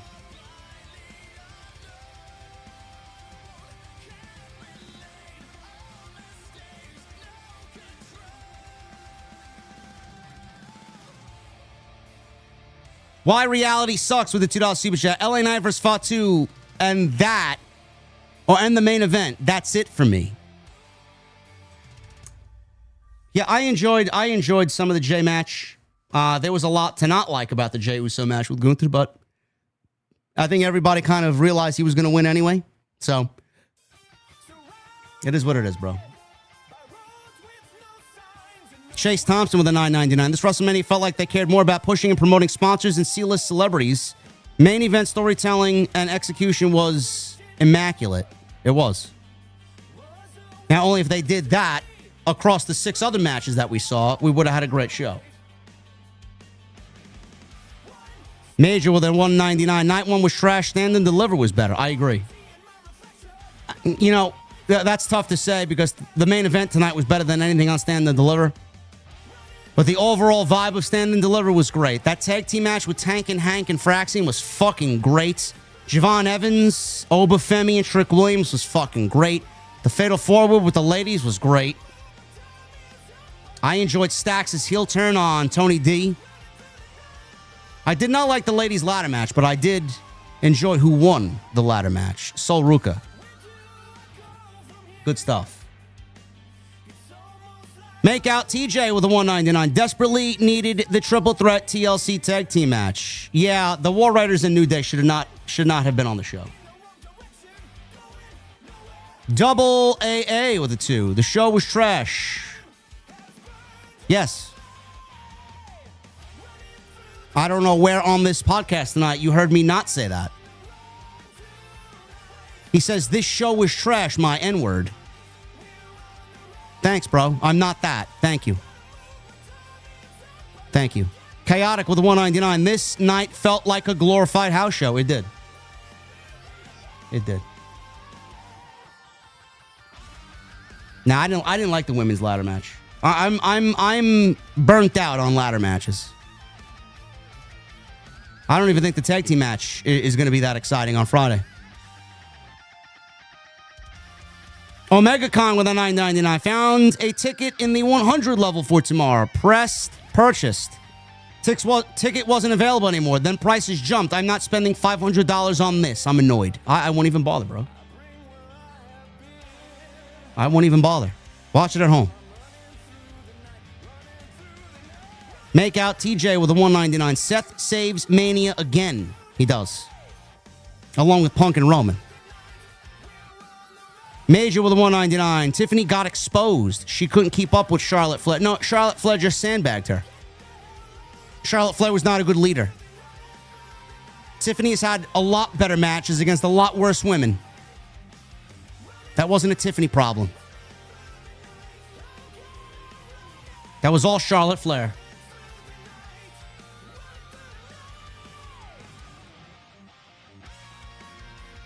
Well, he spelt out the N-word. I can't say the N-word because the last time I did, everybody ran with it that I actually said it, but I was reading a Hate Mail Monday. So I'm not going to say it here. Now, we're not going to do that again. Thank you. But he spelt it out. Ryan Fairburn with a $2 super chat. Night 2 is going to blow night 1 out of the water. I hope so.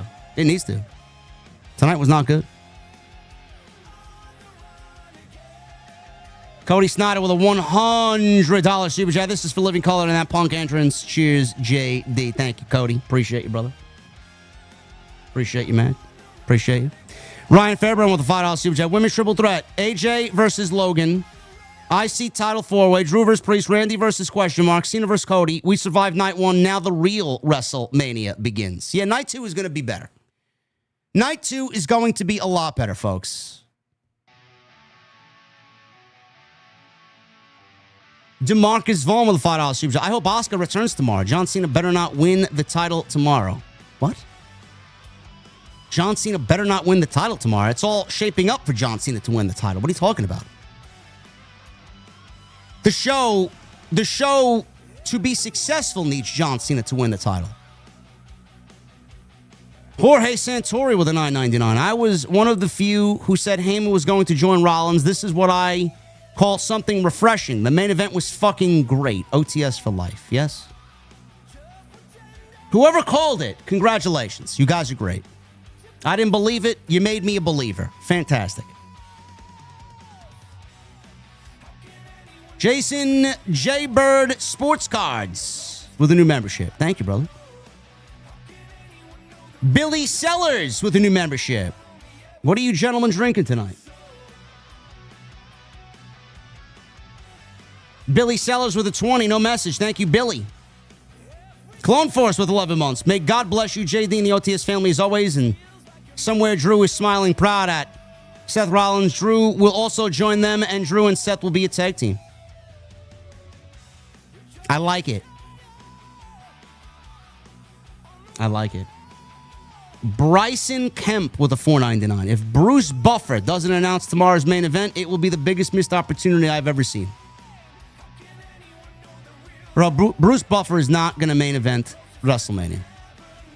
Sorry. Best in the world, Matt, with a $100 super chat. Oh, my goodness. Late to the bomb party. Remember my super chat from a few streams back about the best way that Seth can hurt CM Punk and Roman Reigns? It was hurting them emotionally by taking their wise man and best friend. Oh, yeah. Seth once a snake, always a snake. 11 years going. Yep. How can we hurt CM Punk and Roman Reigns, says Best in the World Matt. He did exactly that in the best way possible. Thank you, brother. Malik Y with a $20 super chat. Been a fan since middle school. Sticking it out with you through the doom era of WWE creative. Nonetheless, I'm proud of you and keep going off. Thank you, Malik. That means a lot to me, brother. I'm not going anywhere. I'm not perfect, but I'm not going anywhere. JJ with a new membership. Thank you, JJ. What the fuck we drinking tonight, brother? Sidra with a 5. Why did the chicken join a band? Because it had the drumsticks. Nice. And why did the man put his money in the blender? Because he wanted to make some liquid assets.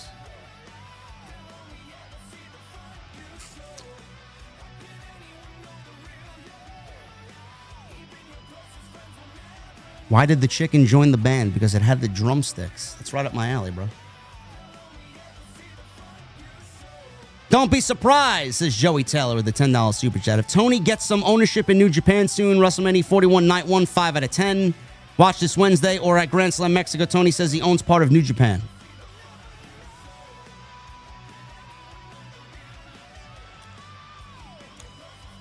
I predict WWE will own New Japan by the end of the year. What is Tony Khan going to do with New Japan Pro Wrestling? Seriously, what is Tony Khan going to do with New Japan Pro Wrestling? Nothing. It's not going to do a fucking thing with it.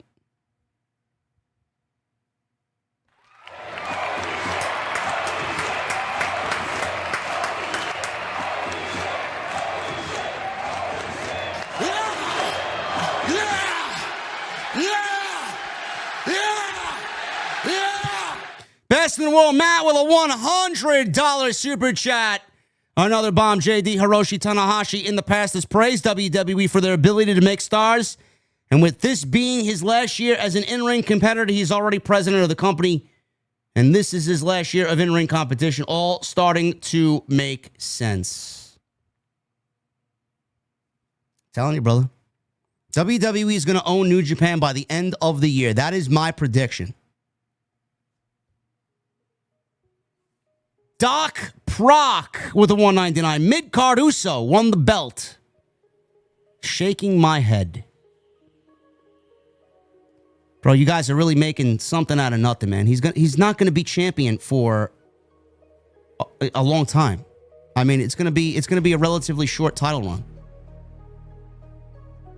Ryan Fairburn with a $2 super chat. Only makes sense if Becky turns heel on Lyra. Well, maybe with her husband. I don't know. And Seth going after Uso and taking that from Roman's family as well. That makes all the sense in the world. So everybody that's complaining about Jey Uso, we may have Seth Rollins to look forward to as champion.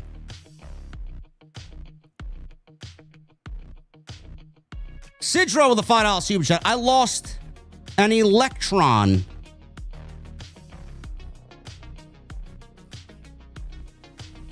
You really have to keep an eye on them. It's always the fucking stupid ones, man. You know. And what did the worker at the rubber band factory say when he was fired? Oh, snap.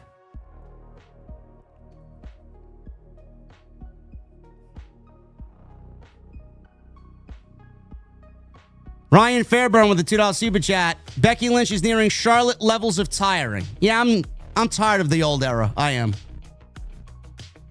I'm right there with you. Doc Proc with the $4.99. The only good matches were Punk Rollins Reigns, Americano Phoenix, and Night Fatu. The rest was garbage. Me oh my with a 2. Fell asleep 3 times during the Gunther Jey match. Bro, it was only a 16-minute match. Fell asleep 3 times in 16 minutes? Doc Proc with a $4.99. But Jey Uso does suck, says Doc Proc. Not even from a biased viewpoint, just objectively. He can't talk or wrestle, yet he's the world champion because he sells merch. John Cena couldn't wrestle either. Look at the merch he sold. That's why he was the WWE champion. Hulk Hogan couldn't wrestle. Look at the merch he sold. He was the WWE champion. This is not something new, folks. They've been doing this since the 80s. Jay's going to be a transitional champion. It's going to go to Rollins or Braun Breaker, one or the other, or maybe back to Gunther. It's not that big of a deal. You'll get over it. You're not going to lose sleep over it, I promise. Make out TJ with a $4.99. So basically, they told Bayley, do the work for the build of this match, but you're not in it because Becky doesn't want to come back to work 2 weeks early. Yes. Yes, that's exactly how it went. Doc Proc with $1.99. Gunther tapping out was a bad decision, in my opinion. It was. It was awful. I would have not had it play out the way that they did it. I thought it would have been a little bit more drawn out, a little bit more edge of my seat climactic. Him tapping out didn't make himself look good, and it actually kind of didn't really give the maximum amount of excitement to the moment. Me oh my with a $2 super chat. Hey, Triple H, this show was PPP. Yeah. Doc Proc with a $4.99. That's 2 years in a row. Jay's given us a shitmania match. His match with Jimmy last year was horrible. He's not a good wrestler, point blank. Bro, if you thought last year's match was horrible and then said this match was horrible, on what grounds do you even have comparing the two? Because from my viewpoint, this match is not even in the same realm as last year's match. So how is that match horrible and this match is horrible? Clearly they are not the same. Man, you guys expose yourself without even knowing you expose yourself. Come on now.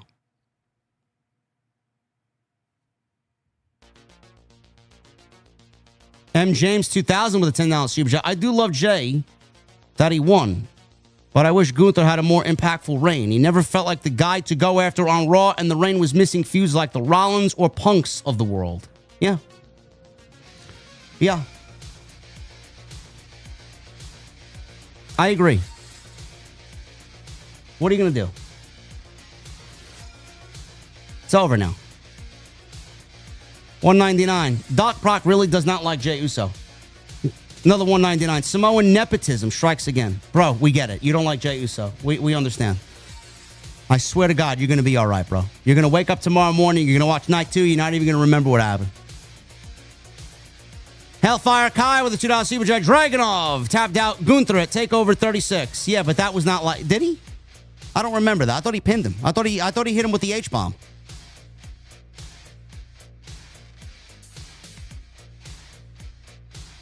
Well, if he tapped him out, it was the way that it needed to be. A struggle. I don't know why he did not struggle. Am I drinking? No, I'm drinking iced tea. I'm not drinking anything. I don't drink during these shows, man. If I drank during these shows, I'd either A, be asleep, or I'd be slurring at the mouth. I got to be 100% for you guys. And even tonight, I wasn't 100%.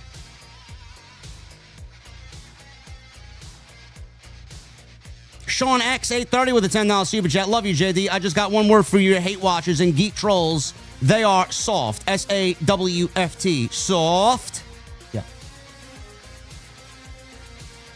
Yeah. They are. The Bastard with a $4.99. I'm happy Naomi got a new theme, but even better that it didn't start with a proceed with caution. But I give WrestleMania Night 1 a 6.5 out of 10. OTS for life. I give it a 5. 5 out of 10. Most of that score comes from Punk, Rollins, and Reigns. Toya ain't nice with the $2 super chat. Bailey deserves better. Main event was fire. Joshua Taylor with a $9.99. Seth is definitely going to help The Rock in screwing over Cody. It ends with Cena, Seth, The Rock, and Heyman standing tall. Also, could you see someone else joining the faction? Maybe Drew. Yes, I can. Hashtag OTS for life. Yes, I can, Joshua. Bada boom, how you doing? Realist in the room, how you doing? A flock of morons with a $10 super chat. Solo is going to ask Jacob to hand him the United States title like he had him hand over the tag team title, and Jacob is going to dog walk his ass. You know what I mean? Yeah. Ryan Fairburn with the $2 super chat. The agenda is clear. LA Knight for Money in the Bank 2025. I don't know, man. If Braun Breaker loses the IC title and we got Punk floating around out there, man, it's going to be tough to warrant LA Knight winning that. Captain Solo with a $5 super chat. JD has been saying it for years, and it's so true. Charlotte Flair is overrated trash. She's awful.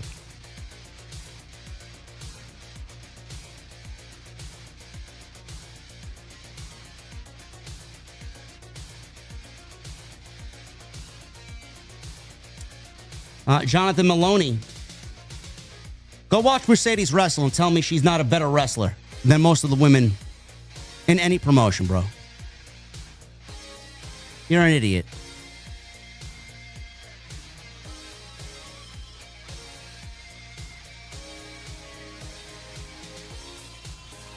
Mercedes is a great wrestler. Cut the shit. The creative is what's killing her.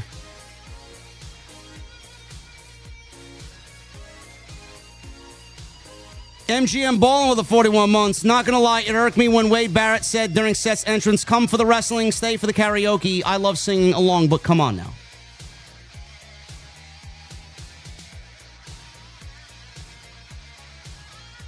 They love their sing-alongs, bro. Savvy Seed with 31 months. Triple threat match was one for the books, JD. Rollins, Cena, Lesnar. Royal Rumble 15 always held that spot for the best triple threat match until tonight for me. OTS for life. This one exceeded that. This one certainly exceeded that. Nima P. Azar with a $10 super chat. Hey, JD, disagree with you on the main event. Batista versus Bryan versus Orton was more memorable and had a better story, and Benoit versus Michaels versus Triple H had a better match. Listen, man, I'm not here for a competition, okay? Bryan, Orton, and Batista was not a better match than what we got tonight. It wasn't. The memorable moment was Bryan winning. Nothing's going to top that. But as far as the match and the story, the match itself, this match was better. Keith Hobson with a $10 super chat. Night 2 is going to be a classic. Cena, The Rock, Rollins with Heyman. Later today begins anew. That's a great comment there, Chris Haley. I bet Mercedes can give Tiffany a better match. Mercedes would have given Tiffany the match that she deserved at WrestleMania. Charlotte did not. That's all you need to know. That's all you need to know. Mercedes wouldn't have sandbagged Tiffany Stratton tonight the way that she did. Fucking ridiculous. Thank you, Keith. Chili Cheese J with a 5. Seth is now the architect again. Tomorrow night is going to be batshit in the main event with so much at play. I can't wait. I can't wait. David King with a $4.99. If tomorrow is better than WrestleMania 40 Night 2, does that make up for day 1 tonight? We will see. It's all how you feel in the moment. You gotta feel it. Best in the world, Matt with a $5 super chat. We are getting everything and the kitchen sink thrown at us on night 2. Scratch that and make it 10 kitchen sinks. Something's happening. Something is undoubtedly happening in that main event. Plus, we got the reveal of Randy Orton's mystery opponent. Rhea, Io, and Bianca. Should be good. Tenario with a 5. JD, did you check out Stand and Deliver? Congratulations to Saruka. I did. I watched it today at 1 o'clock. I tweeted along. Very good show. Theo with a 4.99. JD figured it out. Seth and Cena versus CM Punk at SummerSlam. Then Rock versus Roman at Mania. Bloodline story ends. So you're proposing Seth and Cena versus CM Punk in a handicap match?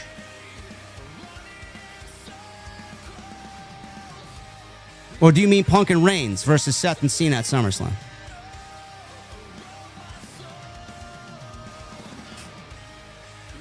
Scenario the 5. Thank you, brother. King Kong with a 7.99. Hello, JD. Sending love and best wishes from Bustleton, Western Australia.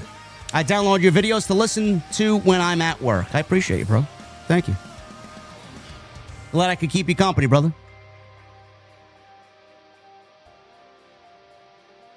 Theo. Sorry, forgot to add Roman to that tag match. I knew what you meant, bro. I knew what you meant. Coil Phoenix for 41 months. Hey, JD, I love what you said about Rollins being the third guy, but what if it was me? But if it was me, I would have Cena lose, then get Randy to turn on Cody for the biggest FU. Yeah, I don't know what's going to happen there. I don't really know. Gotta watch. Randy versus Cena in St. Louis at Backlash is what everybody is predicting. Michael Krause, $2 Super Chat. Who's your final pick for Orton tomorrow? Either Rusev or Matt Cardona. Matt Riddle's a good option, too. Envied with a $4.99. Been a minute. Catching alive. Damn, crazy last year Seth was Cody's shield, and this year might be Cody's nightmare. I'm expecting it. I'm expecting it. Mr. B with the 20. Great show as always, JD. My question is, where does the new bloodline fit in all this? Didn't Solo hint at working with The Rock, and that's why they destroyed Paul Heyman? Do they flip and join the good guys? I have no idea, brother. I don't even want them anywhere near, to be honest with you. Gotta touch my soul with a $10 Super Chat. JD, did you happen to hear Rollins mention Moxley? No. I did not. Where did he mention John Moxley? Associate Kingdom with a $9.99. What's up, JD? Just got home late. I'll have to rewatch the rest of the stream. The main event for sure carried what was a disappointing night one. OTS for life. Thank you, Kingdom. Whenever you are watching this in the future, brother, thank you. Johnny Bishop, $5 Super Chat. Night one was bittersweet. A lot of wasted potential, but also left us excited for what's to come. All pros in the main event tonight. Great show, JD. Thank you, Johnny. Main event was fantastic. Pimp Shrimp with the $1.99. How does Seth team with The Rock? Didn't he hate him? Just like life, bro. One's opinion could change.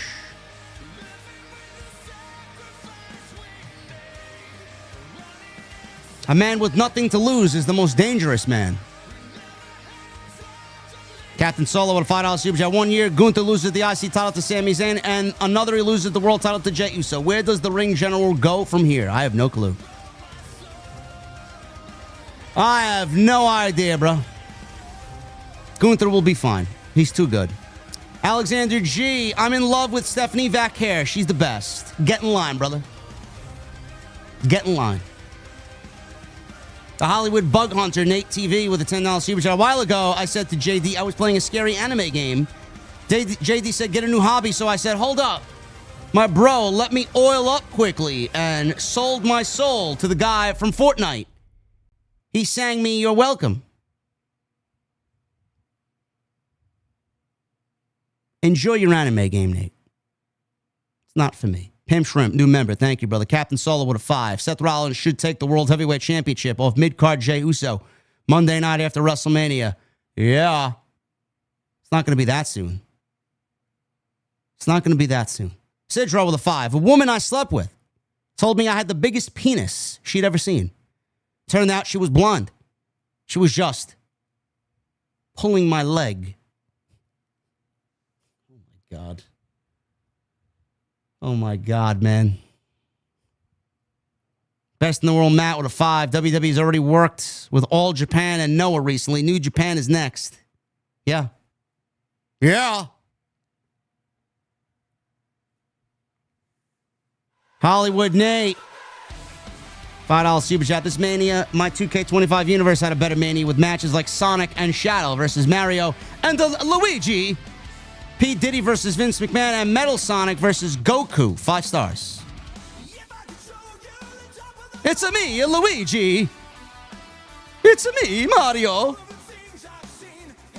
Wrestling Bro with a 199. When did podcast start feeling real versus side gig? Around 40,000 subs. And Mr. B with a $10 super chat. Hot take, I think there's a bigger chance that Drew joins Cody and Roman. I don't think him trying to warn Cody was for no reason. Why not both? Why not both? The more the merrier, man. The more the welcome. Anyway, guys, I'm about to get out of here. You guys fucking killed it tonight, man. Oh, my God. We got almost 2,500 likes. We got 4,800 still in here, man. Can we get another 100 likes for 2,500 and round out the night? If you guys are in the chat, have not hit the thumbs up, hit that thumbs up. Hit that thumbs up, man. I'm about to get out of here. I am fucking exhausted. I got to get ready for night 2, man. It's Easter Sunday tomorrow. I got Easter. I got to do the Easter thing in the morning. And then I got to come back and watch night 2 of WrestleMania. And spend my evening with you fine people. Thank you very much for all your support. Follow me on social media at JDfromNY206, Twitter, Instagram, TikTok, and Cameo. Hit that subscribe button down below. Turn on the bell for notifications. Go check out all the content on the channel. There's plenty of it. Leave me a comment down below. Go get your new JD merch. Link is in the description. We got new hoodies, new shirts, and more merchandise coming throughout the summer months. Get ready. We are rebranding. Thank you for the love. I'll be back live again tomorrow night. Night 2 will round out this WrestleMania season with the best of the best of the best right here on Off the Script. I'll see you guys tomorrow.